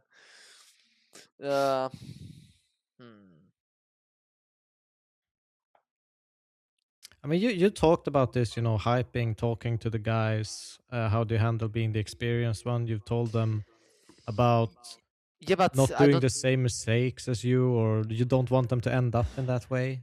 Yeah, but I like it has nothing to do with the major because I thought about transferring to the major team, but I don't feel like upcoming. I don't care about it. Like I'm happy I got my sticker again. I'm happy the guys got their sticker in the game for sticker. Many more to come, But I'm not thinking like, oh, it's the major. Like again, is the major. I don't think it's that much. And maybe you can share some like what was your? I swear experience? I have nothing.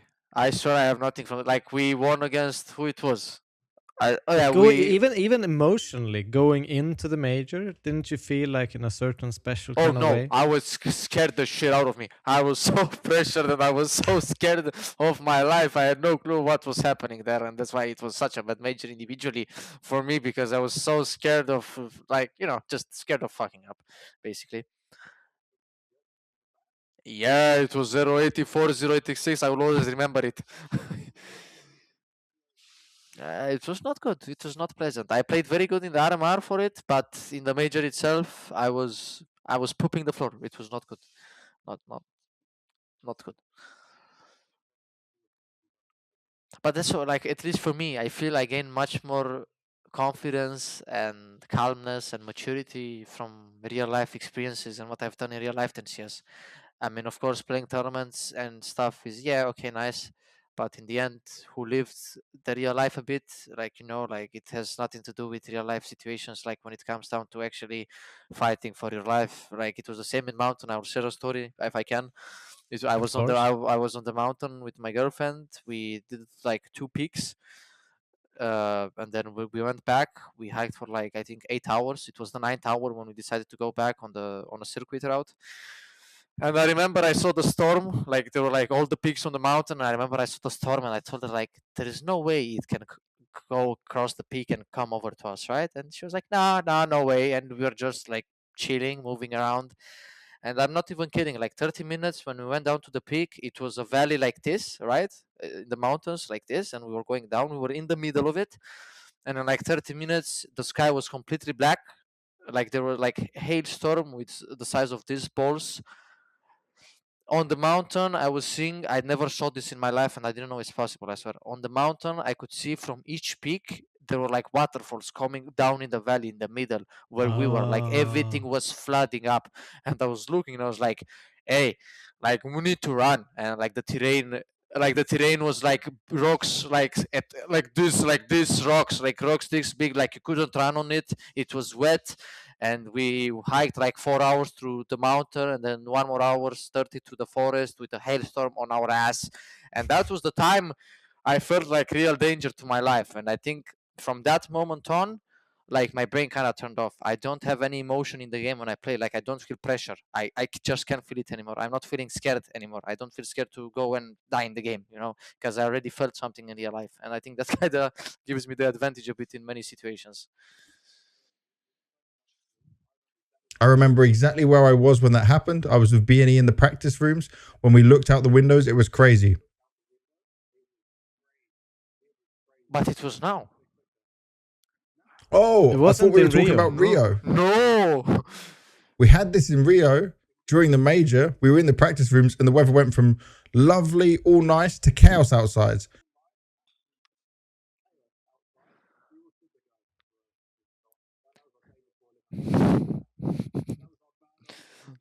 It was a bad omen. We got eliminated by Na'Vi. I thought you were talking about Rio.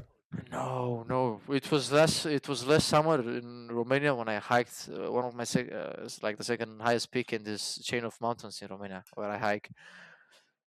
It was crazy. That was my mistake. Yeah. I should have said it's in Romania. I should have explained maybe in the beginning. But yeah. I got it. One final question I'm going to add, because you got Troshu now as the assistant coach for the team. He's been with you since Cluj-Napoca. Has he been with you guys since then? I mean, we kind of started working him from Krakow off the scenes. Like he was doing prep, like he was still working with Falcons, but they kind of made an agreement, Falcons and FUT. And because he's such a maniac and hardworking guy, he was doing prep for Falcons and for us in the same time. Like he was doing prep for both teams in the same time. Like like he did it right. They were not were they in Krakow? I don't know. Falcons was there at Krakow, right? Yeah, they have been actually. Yes. They have been. And I remember like he was doing entry for us and for them at that time a bit. And then when the Krakow ended, we signed him because that's how the deal went. Krakow is finishing and you get him, okay?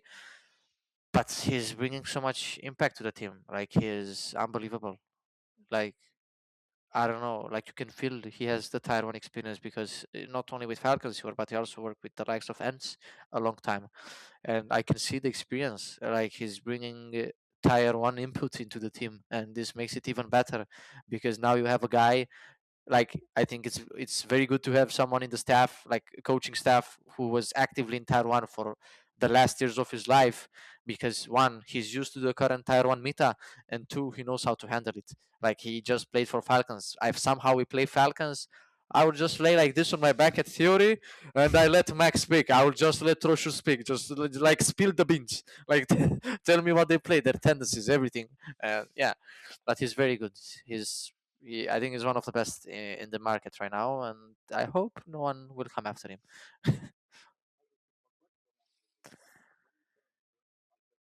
After how I know him and what I heard he does, I feel it would be a good fit for you guys.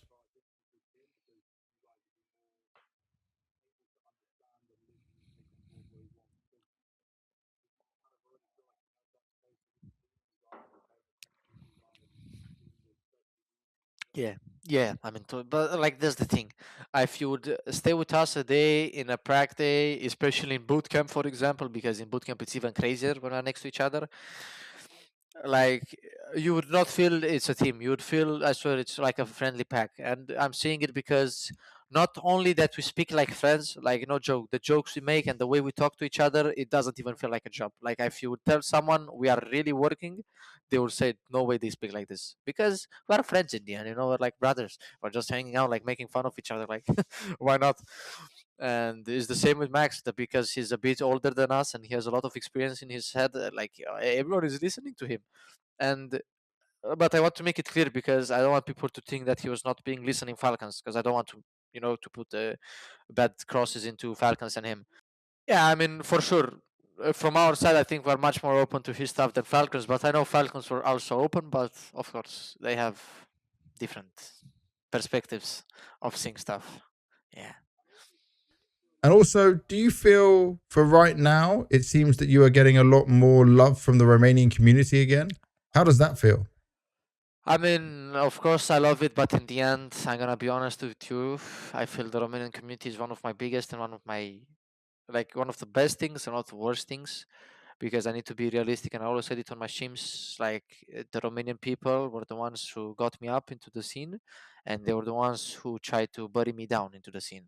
Literally, honestly speaking, they tried to bury me in the ground.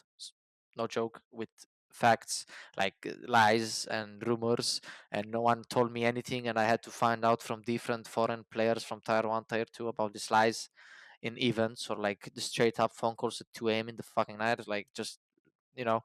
And yeah, I mean, I love it, but in the same time I can't forget what happened, because a lot of lies has been spread about me on Twitter, on live streams, on HLTV posts, and no one asked me anything. Like no one knew anything about me at all in real life, but everyone was assuming that I'm doing the craziest possible stuff, and I might have done it, but not the way people said it. Like people took it to a way that it made me look like I'm some, New York homeless guy, and it was not like this, like honestly, and I don't like it, not only with me, but this goes the same for every people. I don't think anyone should go through such kind of stuff. Like you should never lie about anyone's past or future. If he done it, okay, let him do it, but at least speak the full facts.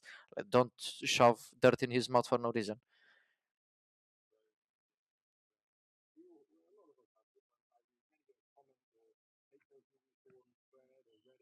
A lot of us have this on HLTV threads, Reddit. They act like they all know you. Yes.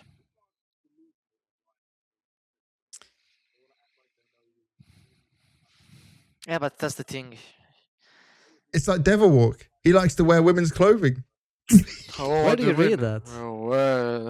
He's the biggest man I've seen. He took his pants when he won a tournament. He's the biggest man we've exactly. seen in CS What community. The fuck? Show some cojones yourself, Banks. Where's your pants drop on stage? What? We win the major, I swear. If I win the major and you'll be on the interview, we will say it now and we'll remember for sure about the FaZe. If we win, when you take the interview, just take the pants part of us off. Yep. Do a Devilwalk, man. Yep. No one will understand anything, but only us three and the guys watching the podcast. Yeah, that would be great. I will commit to that. I'll be down. Just drop them down. 100% of people who have promised to take their pants off if they win the major has won the major. But I mean, I promise now I'll take my pants off if I do it. But how should I do it? Like, should I rip it off, or like how do I? Yeah, okay.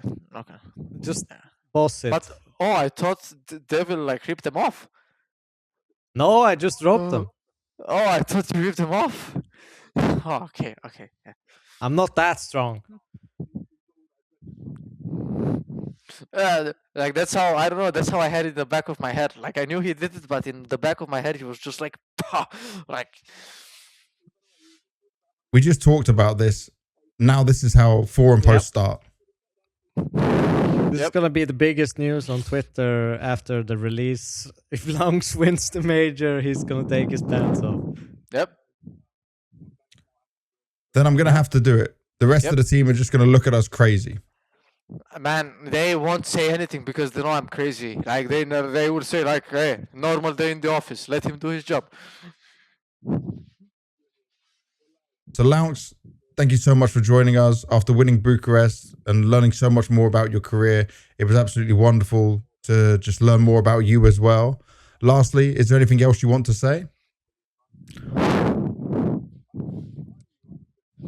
I need my teammates to do more interviews. I mean, no, it's... I mean, of course, I feel in PGL, like, I think it was also PGL requesting me to do it because, I probably it's me being Romanian, and yeah, so it has to be a correlation.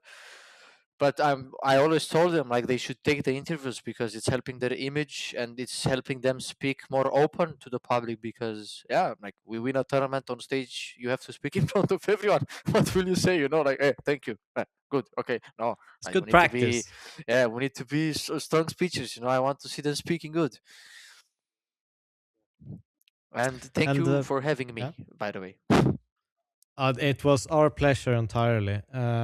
Thank you so much. I felt like I've got to know you a little bit more, and I feel like every time we get a guest on, I feel like I root for that person and that team even more, just because you gain some extra kind of sense of the personality. You definitely showed your personality here today. And again, I want to thank you for joining us. but also for continuously showing your way and your style of Counter-Strike. And I'll be rooting for you in the coming tournaments. Thank you. So, yeah. Thank you. So an amazing guest, a lot of insight, and we did just talk to him off camera before we let him go to discuss the fact that he will come on to do a proper all about lauNX because he has such an interesting story, interesting career history, his mindset. Like, there's very few players that interest me as much as they do him, you know? And I'm not even talking about the game side. I'm talking about out of game side as well. But it's also that he's so raw and unfiltered in a way that you get, dragged along into his story in a different way. He does also hold himself back without going too far. There's some things he wants to say, but he's smart enough to know when he should reel it in, which is something we can definitely appreciate for him, for sure. Yeah. So what we need to continue doing here, and it's not going to be too crazy long, but we'll be looking at PGL Bucharest. Obviously, we already spoke about FUT's journey. So FUT has been done by lauNX himself. But let's start going through this. So FaZe is the first one. We're going to come into the character news a little bit later on. But FaZe obviously default lost 2 games because they weren't at the event. Then they played Inner Circle, lost 0-2. I'm not surprised they lost 0-2, bro, because you just probably stepped off a plane in sometime middle of the night after losing the major, losing the dreams, not sure what the team's going to do. And then you're supposed to try and save yourself from elimination in another tournament. There's no real surprise there. People going, oh, they lost their Inner Circle so bad. Guys, have we seen their whole career, like this year results? This isn't crazy. No, it's not crazy, but it's still crazy. Like, overall, it's. But you have to even if all those circumstances, tune in, it's still a 0-2 game they're playing. Yeah. They're playing the easiest game in the entire tournament, so to speak. Yeah. But just your mental wasn't going to be there. Your mental was never. No, I get that, but they at the same time, it's FaZe. They should be able to pick themselves up. There's so many experienced professional players in there that I feel like you can still kind of criticize them losing a 0-2 game. Fair enough. All right, let's do then looking at next team, Voka, American side that came on in, obviously Semphis, coach for the team. They lost to NRG in a domestic matchup. When you lose to NRG in the opening game, it is already going to be quite hard. And they obviously did have a substitute player anyway, play across the tournament for them. Then you go into 3D Max. You play with still this substitute player coming in there. You're going up against the 3D Max, who is playing obviously above that level. I will say, I know I predicted at one point BC Game to make playoffs. I'm a little bit delusional on that. I just said that could be the sneak one. We'll come into that later. But even the fact they took a map from BC Game is still something they can be impressed with. There's still notably good players on that team who are trying to grind and go forward. So obviously going out in last place isn't what this team wants. But I mean, for them, it's more just the experience gaining, surely. Yeah, no, I think so. It's probably just an opportunity for them. They even picked up a map against 3D Max, which we should probably say is impressive to kind of bounce back from NRG loss into picking up the first map, making it close even on the third map of Ancient, bring it to overtime. So even though they went 0-3, I think there's more positives to take from it than negatives for them. I don't think anyone expected them to make a run towards playoff. No. As you said, it was just to gather experience and kind of move on. Yeah. Next, we'll stay with the Americas because sadly NRG also went out. Well, we were both a bit more positive about NRG, right? And especially the fact they would have had some time since Rotterdam to get Grim into some better positions. I'll be honest, I didn't watch any of the NRG games. I was very limited on my time of doing this stuff. But they beat the domestic matchup in Voka. They lost to FUT. They lost to Eyeballers. They lost to Legacy. The problem I have here is not getting maps. And obviously they got absolutely destroyed by FUT. Then it was at least closer on the first map of Nuke against Eyeballers, but Eyeballers has a lot of positives to say. And then Legacy kind of ran them over as well. Yeah, and that's the scary part. Well, the thing is, I put Legacy a lot higher. They looked competitive before Grim was added. and now it's like they've almost lost a little bit of their charm. Weirdly Yeah. enough. But would you not put still Legacy like quite a way above them? Like I'm not going to hold it against them. I would have just liked to have seen them. They didn't even need to win a map for me. They just needed to have some fight in them, because you should know, playing in the Americas region, what it's like to play against some of the South American teams. Yes, I mean, it's a weird one. I was quite disappointed by NRG. I'll be honest. I thought, a few tournaments back, even before they added Grim, I thought I saw some potential in them there. Obviously adding Grim should, on paper, give them more experience. It should give them more firepower. It should kind of give them at least a chance against some of these teams. But it's as you say, like picking up 5 rounds against FUT, picking up 12 rounds against Legacy. Yep. It's too uneven. It's not consistent with their performances, because even if they're playing, close against eyeballers, the next game they need to be able to make a map competitive, Yeah. at the very least. And that's, they haven't really gotten Grim into working. I'll give them like on the beginning of after the major cycle of how well they can make things happen, Like for me, it'll give him enough time to actually see how into everything he is. They didn't make the major, right, NRG? Well, they did make the major. Bro, I'm still so lost on who's in the major. Let me just look again. I want to make sure I'm not spitting any non-correct facts in here. Oh, NRG is in the major. Okay, they made it through the Americas. So obviously stage 1 is a lot of South American teams. I would expect NRG maybe not to guarantee make it stage 2, but have a fighting chance. That's what I want to see then, because that's now 2 months away from now. So me evaluating where they're at now, with Grim just coming in, and Grim supposed to be this upgrade, like you mentioned, then potentially of losing some of that momentum with obviously changing player. Cologne has to be where we see them punch forward. Because remember, they did pretty okay at Budapest, considering they were playing with their bloody coach. So I'm going to hold them to some higher standards coming into that, And it's an important one for him. That's how I look at it. I'd agree with that assessment. All right, next is Inner Circle. Do you know what? Inner Circle and Nip, just rewind, give Ken back to Inner Circle, who were on the rise with Ken, and change everything, because Ken's not having any success. Inner Circle's not having any success. They're 1-game win. Like, okay, you took a map from FUT, was the opening game. You took a map from Legacy. You got 2-0 by Bait, and then your only win was against the FaZe that probably would have beaten you had their major dreams not been ended. So it's not great. Rewind the clock. Go backwards. Even though they beat FaZe, I'm not sure you're supposed to see that as an achievement in this year. No. So, yeah, it's very different. It's very different. It's kind of bad, yeah. Now, BC game, we can definitely have a conversation about, though, mate. You can get Mongolz in the opening game,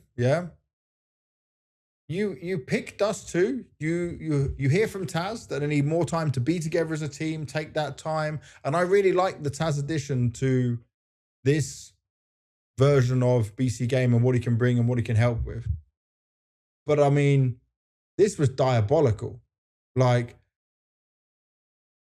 Simple was only performing some of the time.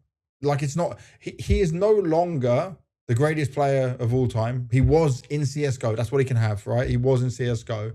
But I mean, I've sat there as someone who, I like him as a person, as a friend, as like someone I spent so much time with during that rise. And I would agree, he's got phenomenal skills. We saw him grinding again. We saw his face at games go up and stuff. But this ain't working. This is like, he's not that same person anymore. And we've gone away from it. I think Striker put this probably the most beautifully I heard it, was like that, because he's not solo carrying games, and I am paraphrasing here, he now is not even enjoyable for some people to play with. Like, people don't want to play with him. And that's a saying. Like, it was such up and down performances from them. They lost to MIBR, which I think is unacceptable. They beat Voka, but still dropped a map there. And they lost 2-0 to Focus. Obviously, Focus is quite an interesting team. It's like a new age team coming up as well. I even predicted them to get playoff. I predicted BC Game to get playoffs, sadly. No, I meant focus this time. Oh, okay. I thought we were just throwing shade at my... That's kind of insanity. That was my wild Hail Mary play of like, yeah, Simple can somehow do it again, especially because the field of Bucharest was quite weak, that I thought there was potential. But yeah, do you know what? I could have had the perfect prediction if I just got like focus. Oh, no, maybe I couldn't have. Actually. Well, I wanted Legacy to beat Bait. Okay. And Focus got mashed up against Eyeballer, so it was a little bit unlucky there. Yeah. That's just the way it goes, you know. We didn't do simulation for this one. But I mean, for me, already the rumors are out that 2 players will be kicked from BC Game. People are just straight away, by the way, saying like it'll be Aragorn and Crazy, like they'll keep Mutiris. But I think it's 100% Mutiris is going to end up being kicked and someone else. Like it probably is. I mean, it's evident that they don't really match up in their line of thinking. This has been like even kind of revealed in interviews that Mutiris has made. Oh, you did? You read it? You say what I'm thinking about, yeah? Here I'm not the IGL. Here I'm the IGL. I'm not the captain. That is a prime example. I mean, that's rough. It's like you're gonna need an emotional captain if you're gonna kind of get Simple in and rolling and believing and not, because there's gonna be, comparably to any other player in the world, probably having Simple in the team is gonna have more ups and downs in your team's mood than probably any other player. Therefore, having an emotional leader, someone we talk about like Apex or Kerrigan, who are really, really good. Those are obviously elite examples, but having someone that at least has, a grain of those attributes is very, very important for a team that has Simple on it. Yeah. So I think he kind of shot himself in the foot by even mentioning that or even saying that. It's probably he was in the emotional state though, right? When he was giving that interview, like it was. Yeah.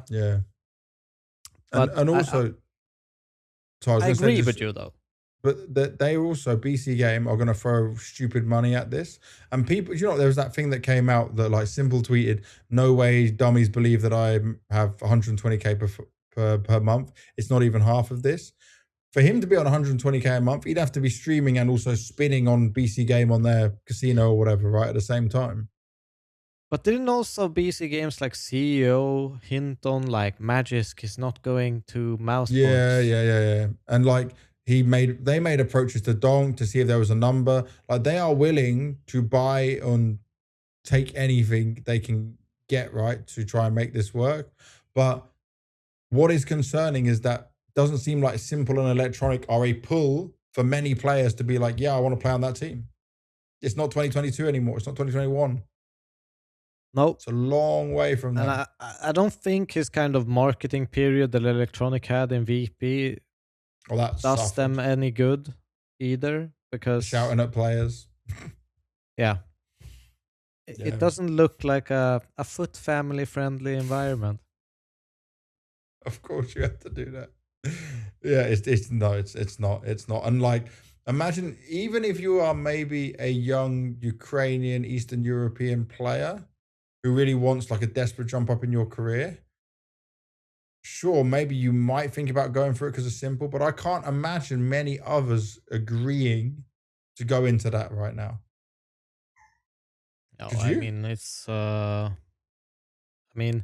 I don't think it's not only from like a player's perspective. I think it's like even viewed from a coach's perspective, sounds like, some jobs you can get by you enjoy the people you work with, you enjoy like the environment and the fun that you have on the journey.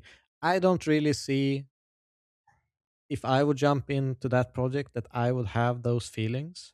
Like it's a growth day by day kind of vibe. It's kind of what the negative parts about what lauNX mentioned in the pod earlier, where it's pressure to win now, get things done now. And is that really an environment you want to be in? Because that also means there's consequences for not bringing it now. And I if think you're that not given enough scares time, people. Yeah. Look how that many scares times we people. say orgs, teams, players are not given enough time to build something for the long term to actually lift the trophies they want to lift. We have seen so many team changes happen where you would 100% argue that it wasn't that player's fault, and they're just doing it because they knee-jerk reaction to something, and that's a big problem. But let's see. They tried to buy their VRS points. If they need to buy 3 more players to make some other VRS points, good luck to them. But like our next team, going to talk about, Focus, is even higher than them on the VRS right now. BC Game is 70th. Focus is 26th. Focus beat 3D Max in the opening game. Did lose to Parivision. The wildcard loss is not great either. Then they beat BC Game, and then they lost to Eyeballers. But it this is is an interesting team. Incredibly young team with some interesting pieces. For me, what kind of like why I even predicted them in the first place? Obviously, they went to a LAN and they won it, right? Yeah. They won some qualifiers to even be in this position. But for me, I think one of the hardest matchups I've ever experienced, where I kind of know it's the coach who has had impact. Yep. Cuban is one of those coaches. Like, it's one of the toughest coaches I've played against in terms of mind games, in terms of prep work, where I've kind of felt like, oh fuck, he had me in this one. So I believe in Cuban a lot as a coach. I think he did wonders in that Norwegian org. What were they called? Apex. Thank you.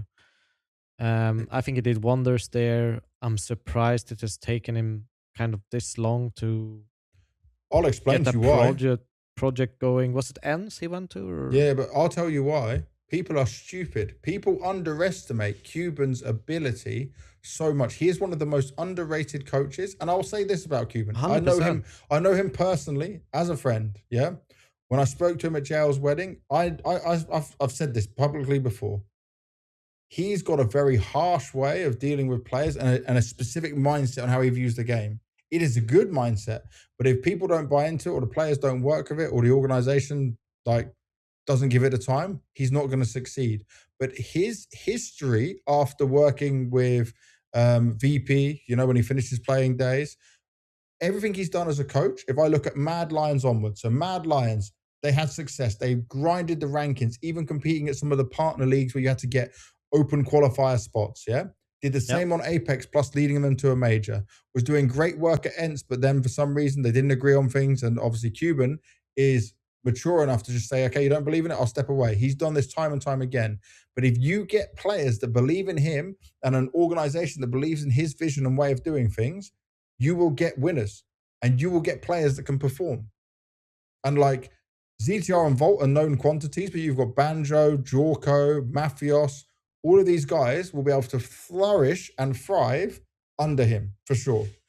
I think obviously JL had Blade next as his coach, right, which is a huge one. But Cuban did wonders for JL.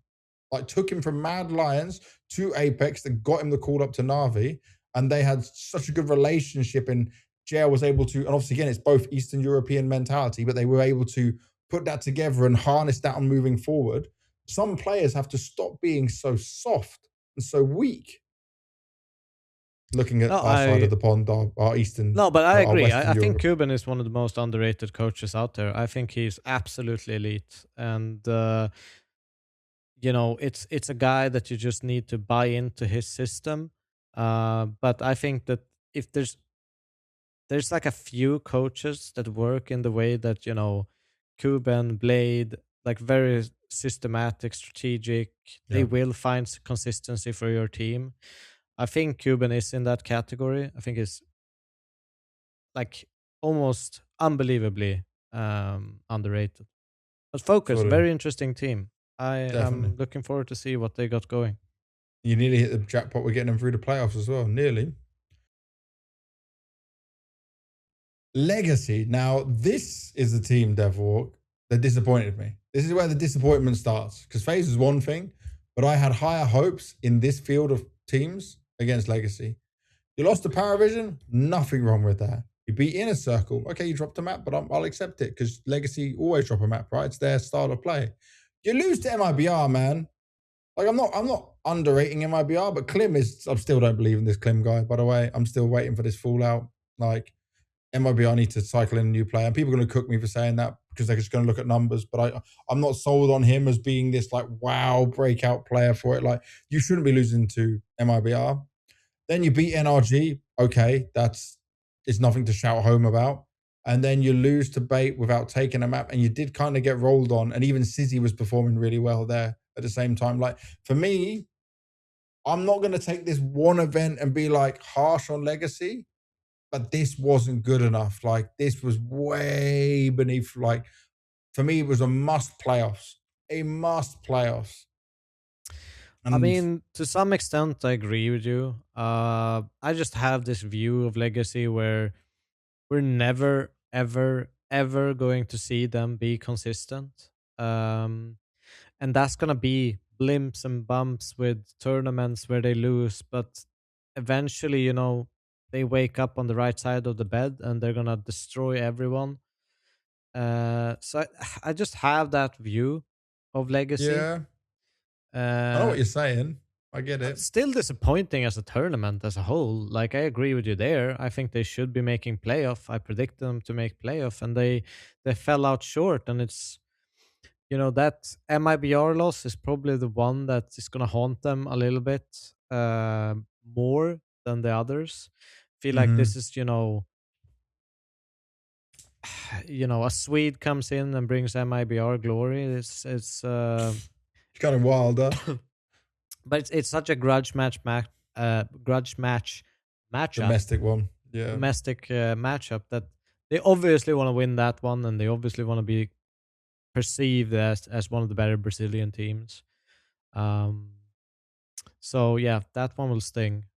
Like Bait, I'm kind of reevaluating Bait a little bit. I feel like they have picked up something, so it's. We'll come on to that after. We're not ready for the yeah. Bait talk. We're not ready for the Bait talk yet, but I just think that Legacy should be way above what we saw there, and it's just we're waiting. They should definitely be punching in the 3-1 mark. Overall in this tournament. Yeah, definitely. Wildcard next. Wildcard find themselves losing to Bait, beating Focus, which was a legit win, right? But then losing to Mongolz and Parivision 2-0. I don't think there's anything wrong with losing to Mongolz and Parivision 2-0 and at least being somewhat competitive, right? Did you see the crazy Mirage overtime? I actually didn't watch the second map because the first map was so long. Like I had a limited window where I could do something.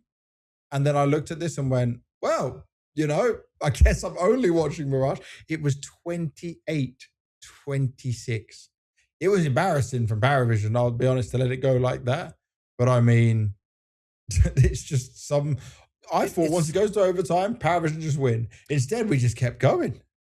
But it's a weird team to kind of evaluate their...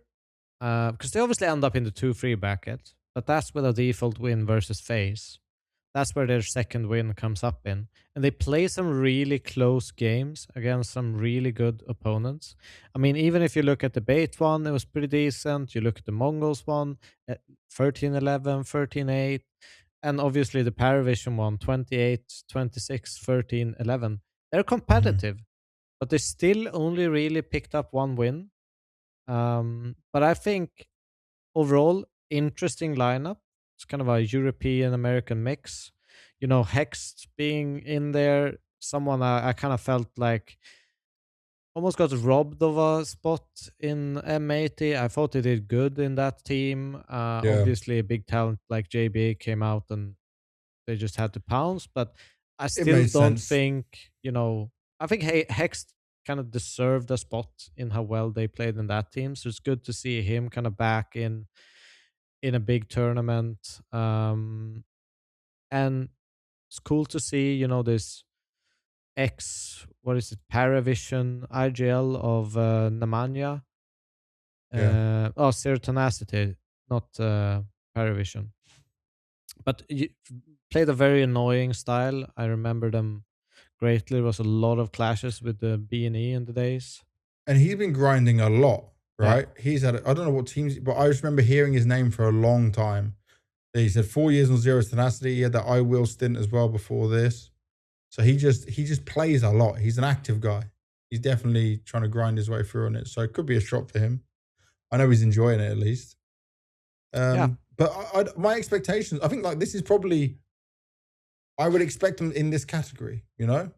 I kind of feel like it's almost reversed for me. I felt like NRG probably should have been more in the wildcard category and the reverse. I feel like wildcard kind of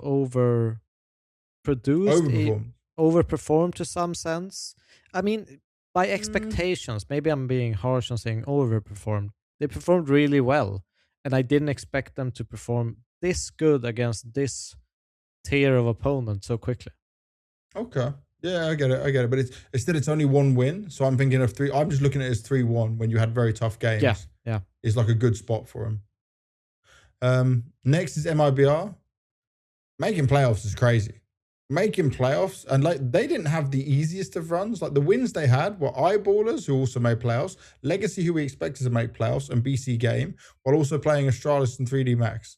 Yeah, I think for like LNZ, by the way, is someone I fully think can do well on this MIBR roster compared to what we had with the old kicker version. Yeah, I'm still like Insani English, no problem, but for Venom and for BRN, like I'm still waiting to understand if they can really adapt to this, because it's not they're not coherent in the same way. And then Klim, I'm still down on like. He was just so overhyped, and this is nothing against him. I've said this before on the podcast, but he was so overhyped where I wasn't seeing what people were hyping up. And he can have a good rating when he's playing a lot of domestic South American teams, but he's not the solo carry player. It doesn't matter if he's 1.20, 1.10, 1.15 over and over again in all these games if you're losing everything. I don't see the same mechanical gift where he single-handedly wins you rounds. But I also think that he's also a little bit, let's say, poorly marketed because of what happened in Budapest with their lineup. They were hyped and they looked absolutely terrible at that major. You mean the one with kicker? Yeah. They looked really, really, really bad. So I also think that kind of has shown a little bit of a bad light on him because of the terrible performances they had in that. And we kind of have to refresh our view of even him as a player, because it's obviously impressive to go 3-1 in this tournament. MIBR, they made the major. Even with this kind of wonky base of players, you have to say, to some degree. Yeah. 3 Brazilians, a Russian, and a Swede with a Serbian coach is it's an interesting mix. Let's just say that. It's so odd. It's when you say it like that, it doesn't even sound like a pub joke. It just sounds nuts. Yeah. And the thing is, I think Letney is more than capable enough to allow LNZ now to change things, but I'm hoping they also change the way they get Klim to do things in order to allow more ability for someone like Insani to shine as well. I think so. It can't be full focus of just playing around the AWPer and going. Letney, for me, has always had a great understanding of CS. Did you ever work with him or not? Did I work with him? Did he ever stand in for one of your teams or something? Because he's a stand-in master.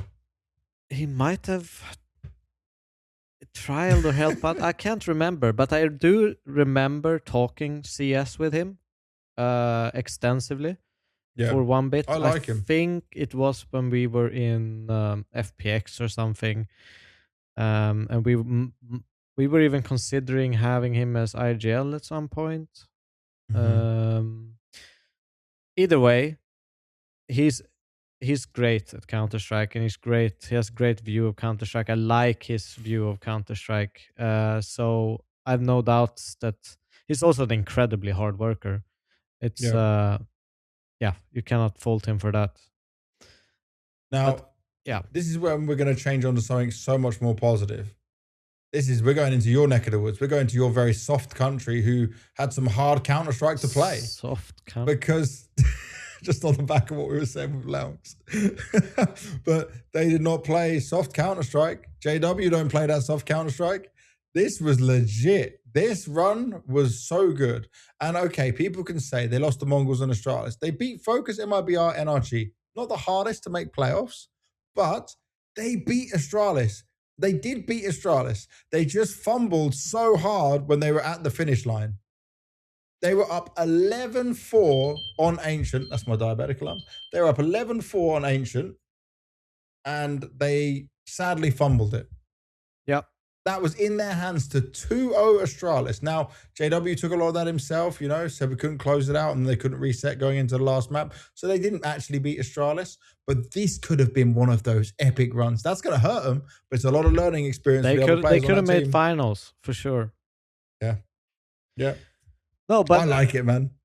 I love eyeballers. I think they have a lot of interesting pieces. Maxter obviously has has so much star potential.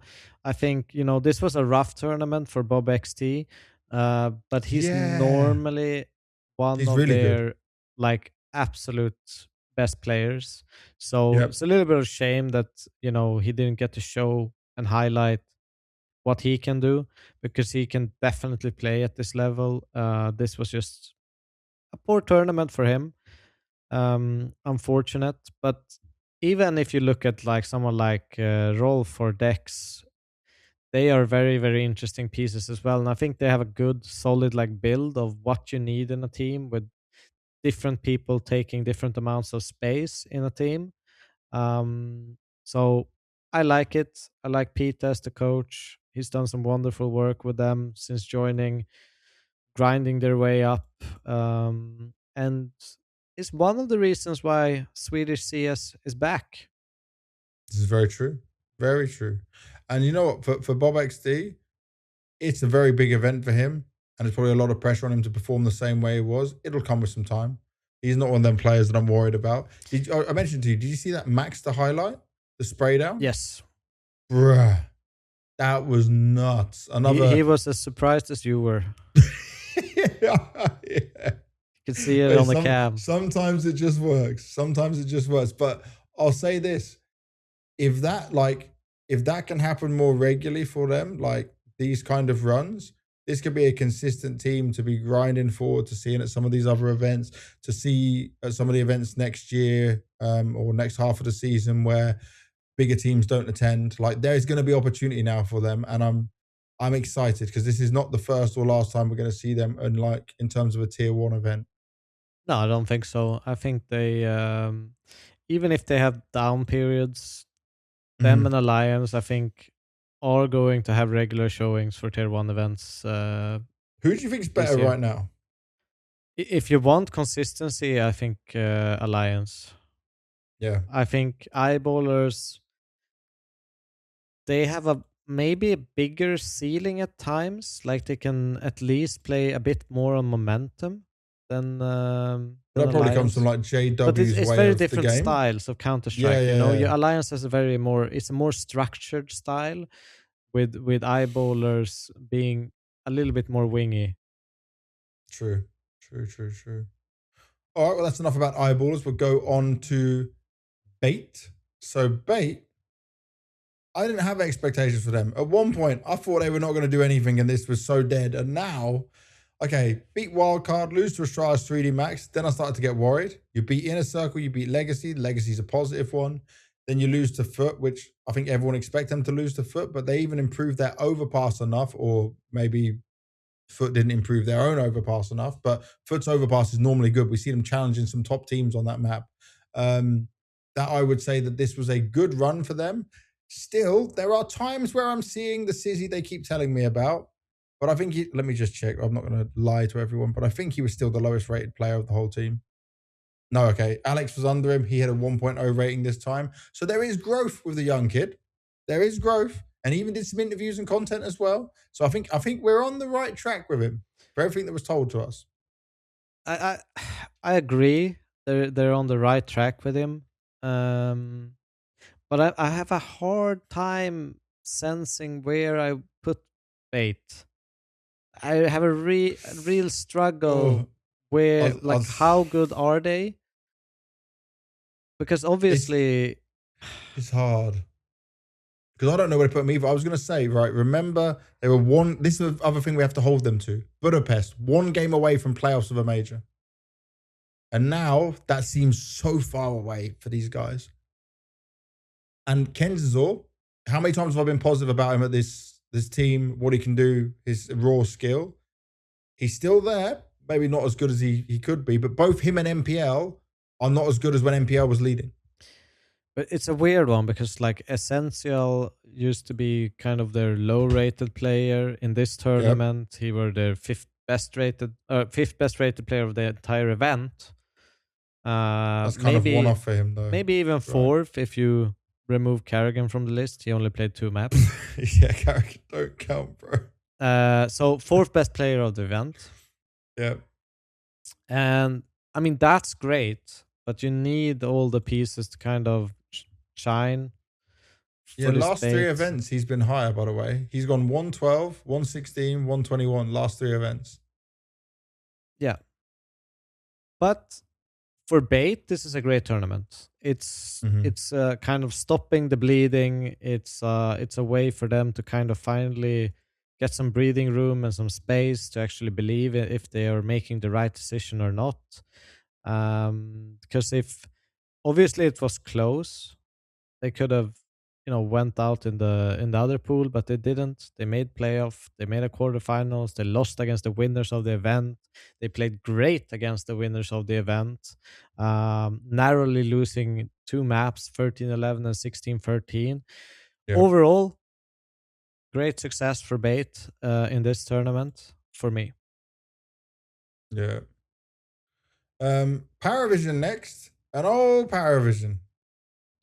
Jamie is Mr. Consistent with this, but do you know what? I think you could just almost bet on it now with Parivision that it will be one good playoff run, go deep in the tournament, then one bad tournament, then one good playoff run in the tournament, then one bad tournament. Let me look, see if I'm actually onto something here. So they win Bounty. Then they do really badly in Krakow, top 16. Then second place, Cluj-Napoca.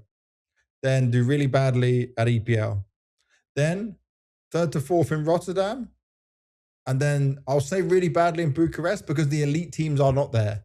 This was your event to win. Now, I'm not going to be harsh on Parivision. I don't think it's a blunder because this was their chance of a second trophy for the year.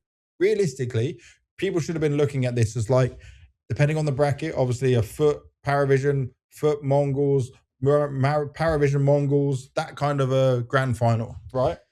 Okay, but if I put Parivision in quarterfinals versus, let's say, 3D Max or MIBR with Astralis Eyeballers coming up, I think they make grand finals. Yeah, that's it. That's what I'm saying. They had the hard side of bracket, but so did FUT. But still, if you looked at that bracket before everything we know today, you would have said Parivision was the favourites to go into that grand final over any of the other teams. Favorites, yes, but I personally believed in FUT. Yeah, but I said FUT would make finals as well. I said I thought Parivision would give them a harder time. I thought they would struggle, but they're very well prepared for it. They even beat them in the group stage, right? Yeah. So I think Parivision's not bad, but they best perform when they are the underdogs. And Dastan, did you read that or listen to that Dastan interview? I listened half of it, I think. Dude, we love Dastan, right? Yeah. Full honesty. He's like, if I could kick some player now, I would kick a player. I can't kick player now. Go major coming up. It's basic, look, bro. If you're someone underperforming or missing the smokes and flashes, remember when they miss smokes and flashes, they get fines as well. Yeah, they have a fine system in place. We heard that on this podcast back when we did the Budapest Major. First of all, you're getting fined. Then also you should be sweating because you don't know if you're being kicked as well. Because the thing is, he's very right about some days one player pops off and takes over. Jamie's consistent, but it's like the rest of them just sit at like a random 1 point something rating. I'm kind of surprised Nota is a bit inconsistent because for me, he's been like, when they play great, it's Nota is Nota's way. He's the one that makes them look all-star almost. Obviously, if you have Sway, Cielo, James kind of, running the show, having Note up there as well gives them a bit consistency. But they are a young team, right? But Yeah. also, when you've already won an event and you're now doing multiple tier 1 events, the young team thing does start to like we're not going to accept that forever. And I understand Dastan's frustrations, and I'm never criticizing the way he's doing it, but it's like some of the mistakes they make, it's hard. Some of the mistakes I would not even be as harsh as Dastan would be on them. But I guess if he's seeing them every single time and he's like looking at it with a microscope every time, it's probably very hard for him to deal with. As it is for any coach. Yes, but I mean, when you've already thought you got over this and you're winning the tournaments and you're going through it, and then old habits die and he's expecting them to remember. That's a different conversation to have. Expect people to remember. That's like... That's the worst part about being a coach. Let me just tell me. What, expecting teams to remember things? Expecting people to remember what you tell them is it's the toughest task. Yeah, just ask my wife. Just ask my wife. I don't remember half the things I'm supposed to do. Yeah. Always a million things going on. I don't know. I think this is disappointing one more so than other early exits because this wasn't a tough set of teams. Like for 100%, they should have beaten 3D Max and been on the other side of the bracket. You know, like this Parivision shouldn't be losing to 3D Max. Not in current form of how it is, and they were lucky to make playoffs. Definitely, true. But I don't see them as in a worrying position. Like, what's the next event for them? Let me have a look. I mean, they just go home. Dastan whips them up a little bit, and then it's all they got chill time until Kazakhstan, and then they do CAC, and then they're in stage 3 of the major. Dastan in Kazakhstan. That's going to be good. That's going to be the best Parivision we've ever seen. All right, from here we go to 3D Max. I think both of us didn't have 3D Max making playoffs, right? You had. I had them making playoffs. Yep. Yeah. I'm delusional in some way, I guess. I don't know. I'm still so... I like the Masuta edition. I like the fact that MBK is going to be behind them more. Teams they beat in order to make their playoff run. They beat Voka, Bait. Parivision wins impressive. They beat MIBR as well. Losing to Astralis, there's no real shame in that. It was a 2-0. Close games, though. Just unable to take it over the line. And then losing to Mongolz in the third place decider, I would still put Mongolz way ahead of 3D Max anyway, even if it's this iteration of them.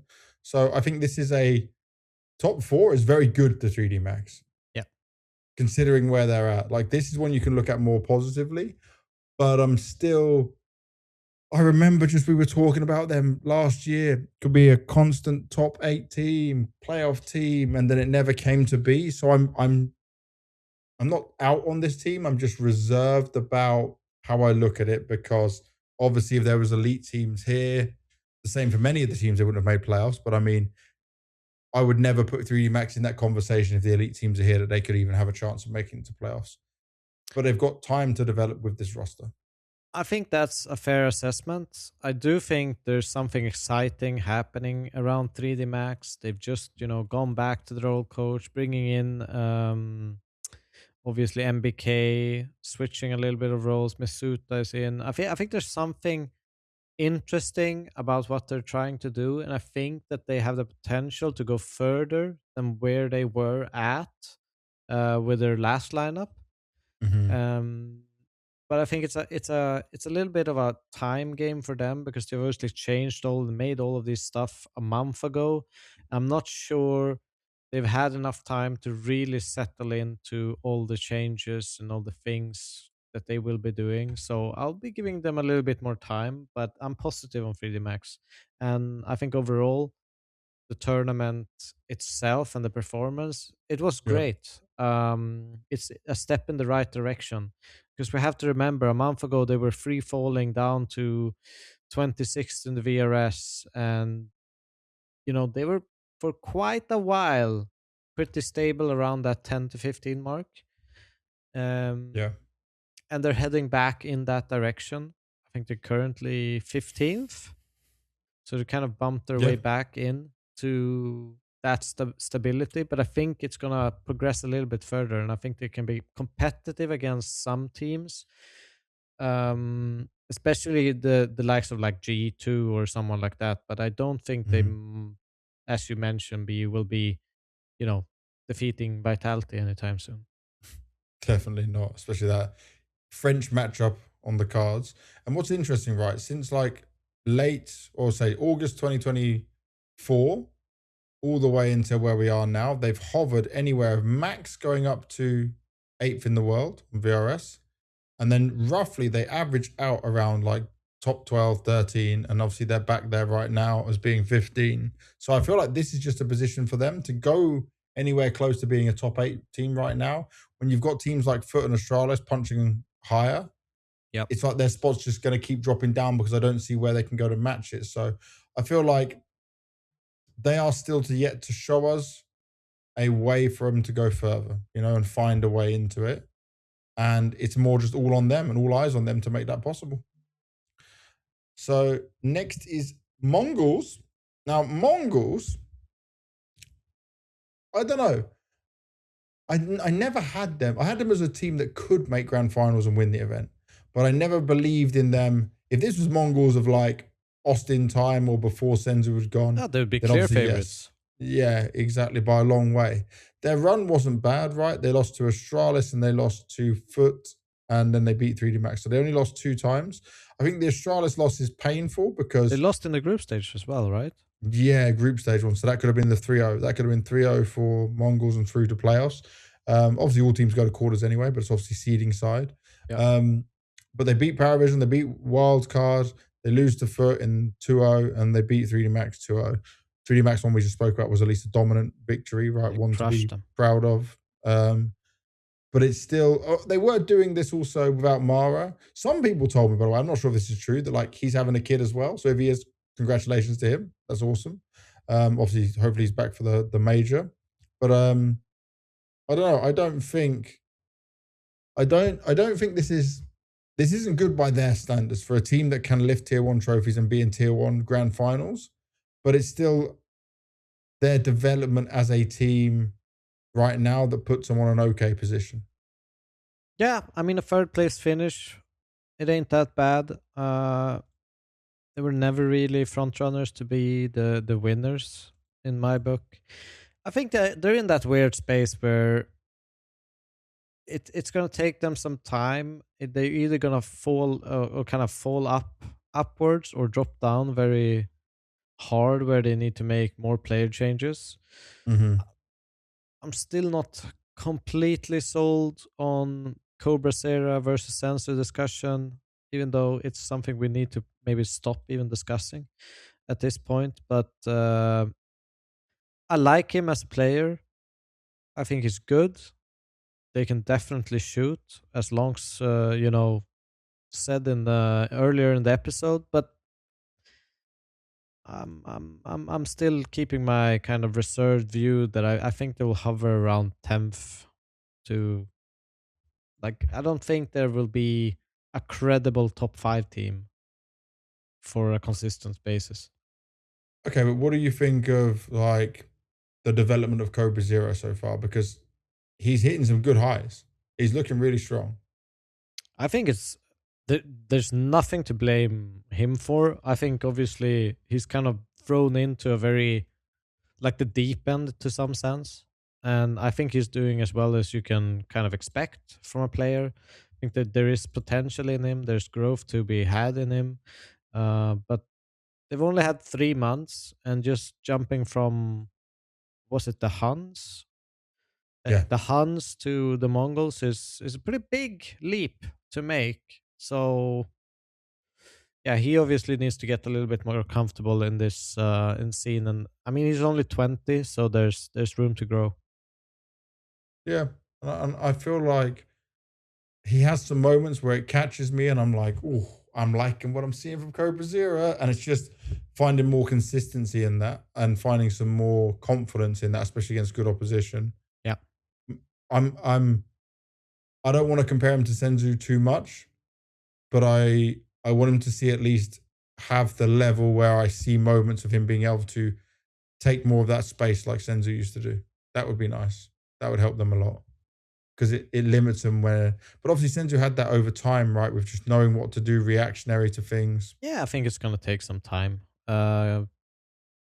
It's a big leap. There's a lot of new stuff for him. So I think they're obviously going to...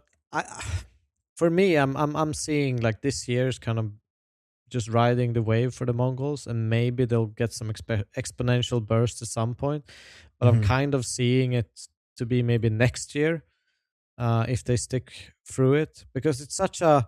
It's a long way already. There's one thing to be like top 10, but to like burst up into competing against Vitality and top 5 teams, I think it's a big leap to make. Consistency wise, they're still 5th right now though, which is really good. Yeah, they are. Yeah, it's kind really of crazy. It's so they're still hanging in there in a good position. All right, let's who's next? Astralis from 3rd place at EPL to 2nd place at Bucharest. Still a very positive run. Beat MIBR, Bait, Mongolz, Eyeballers, 3D Max. They didn't really like... Only the Mongolz was like a tough team they had to fight until they got to FUT. Yeah. So they had an easier run, but you can only beat who's in front of you. I'm just saying, like, it was not really much to go off of. And they should have lost that Eyeballers game. Great ability to be able to come back and win it the way they did in that. But it should have been 2-0 Eyeballers. And from there, right, going up against FUT, I think lauNX made a really good point that I didn't look at when I was watching the finals, in that they play scared versus them. Because I saw rounds, if you remember I don't know if you remember on Nuke, there was a round where like Hooksy calls for a lobby crunch and FUT were not ready for it. Those were the kind of things that were surprising. But then when the Charlottes played more standard, that just played into FUT's wheelhouse. And you think you only win Nuke after you were down, like it was crazy. They were down 10-4, then 11-7, then it was 12-10. Like FUT win control, should have won 3-0. And then instead... Charlotte battled back, won 16-14 to get absolutely dumped on Dust 2, which is still causing them headaches and problems. So yeah, revenge was had. Yeah, I think overall it's a good tournament from Astralis. They should be very, very happy with making grand finals. I don't think, and I think it was evident in the Hooks interview as well. They were 4th in VRS. He kind of toned it down and said, yeah, it's kind of great to be there, but I think we all know we're not really 4th in the world. Yeah. Yeah. And he's realistic. There's very obvious truths to that. But, it's an Astralis with potential. It's an Astralis that is growing. It's an Astralis that has, they're picking up experience and they're picking up wins, and they're at least competitive, Yeah. So I think, overall I'm not sure you could ever have asked them to win this tournament, if I'm brutally honest, going into it. Even if they faced like a Parivision or a Mongolz in the final, if it wasn't I don't think so. I think they did the best they could. Okay. I'm also excited to see if there will be more of a pop-off from the Fuzis and the Ryus as they get more confident with this level of pressure. Because it's something they're not used to feeling. Yeah. Because Fuzi had some real stinkers on that final. Like, I was literally trying to count his misplays or decisions I would not normally see him fumble that continues to happen. Well, I think it was just for the entire squad. I think there was even, they were tuning into voice comms during this tournament, and you could hear Hooksy, talking about tilt and resetting and, fixing it. So there's a glaring idea that, when Longs talks about they're in their head, they can hear frustrations, they feel frustrations, and it changes how Astralis is playing and the quality of how they're playing. And that takes time to kind of figure out how to deal with as a team. And I think that's probably where they gain experience. Is how do they deal with it? What do we do next time? Yeah. And it's not always as straightforward as just fixing it. Emotions come, and how to deal with them can be difficult in a moment's notice for anyone. And obviously, FUT, we don't need to talk about. We discussed all of it with lauNX. So that brings us to the end of PGL Bucharest. It was a very good event overall, considering the team and the field that was there. Obviously, a huge jump up for the teams that performed very well in VRS standards. We'll see how that evens out now we get into Rio and stuff. That was on the previous episode. Again, if you didn't see it, all of our Rio stuff's in there. So the only thing we've got left to do is a bit of the recent news. So we will start with our recent news. And there's only a couple of pieces in here. Regali leaves FlyQuest free agency. There is actually a demand for AWPers now. Yeah. He's open to offers, but if I look down Regali's history of teams and stuff, for example, he went from the Fnatic Rising, Fnatic Academy, Copenhagen Flames. OG was an okay one for him, but it was still just under a year. Entropic, not a great team. And then FlyQuest as well, where it lasted a while, over a year, but it didn't have what they needed or what he wanted.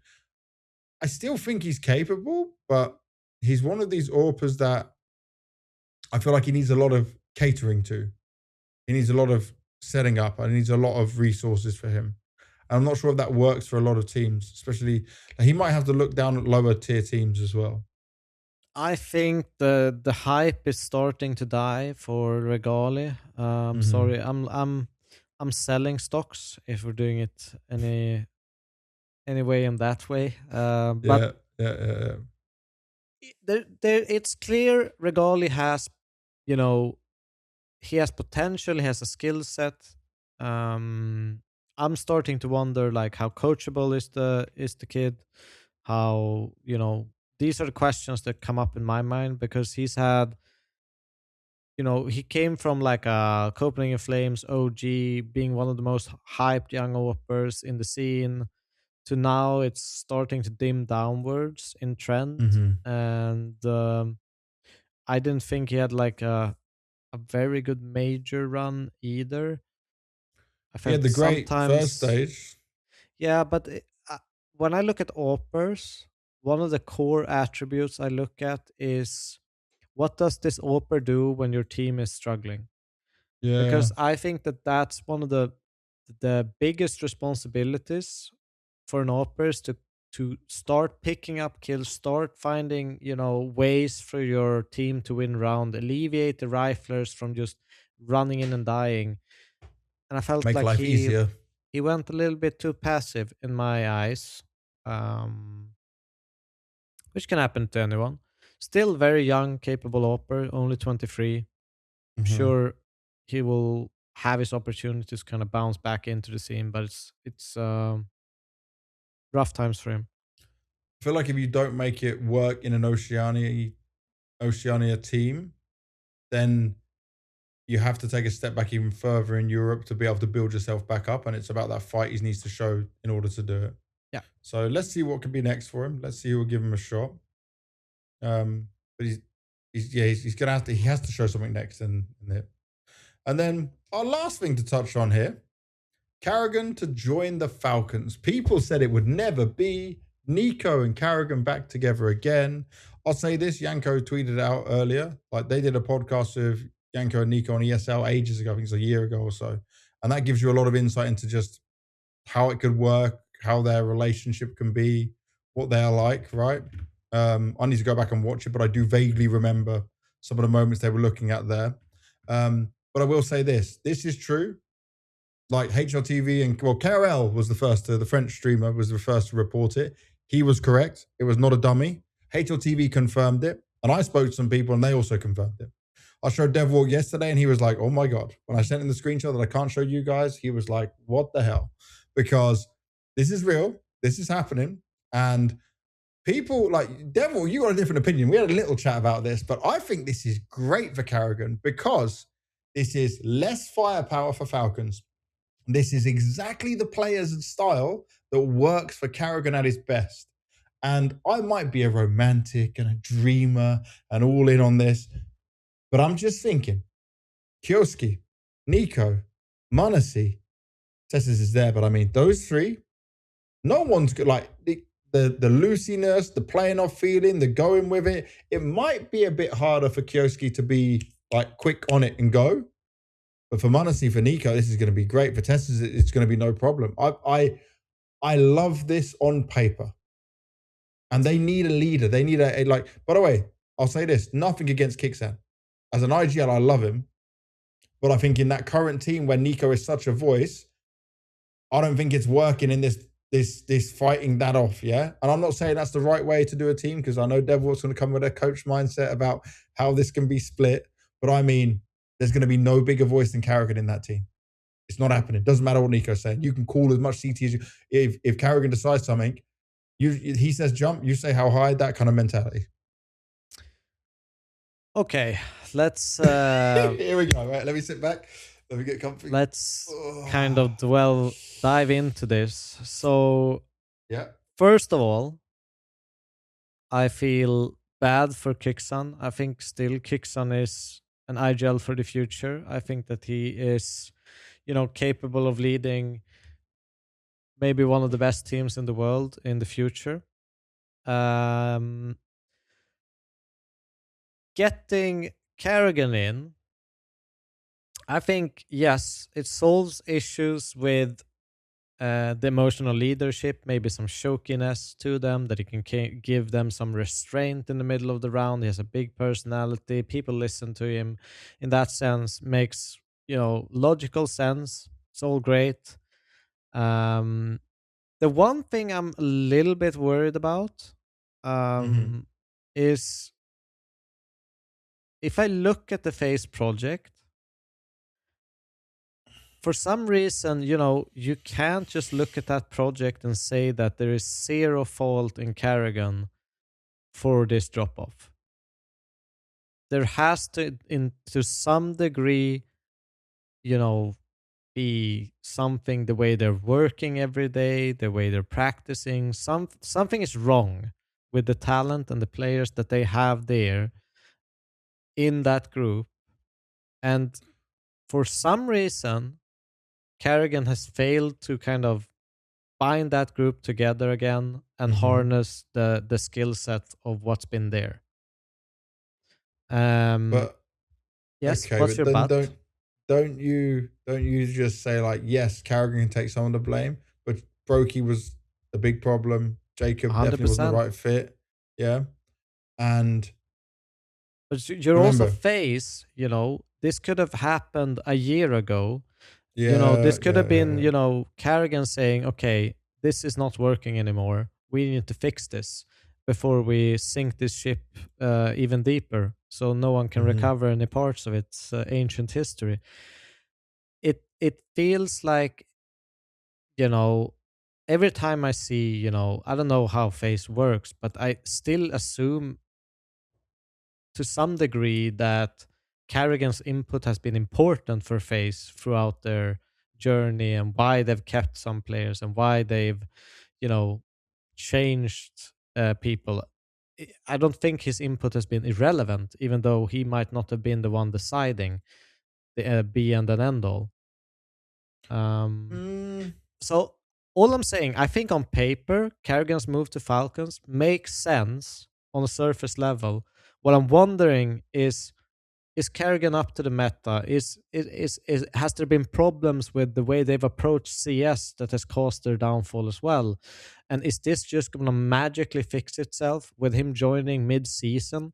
Comparably, where I would have liked it better is at the end of a season where there's a break, where Carrigan can kind of go in, have time to set how he wants to play Counter-Strike with this lineup.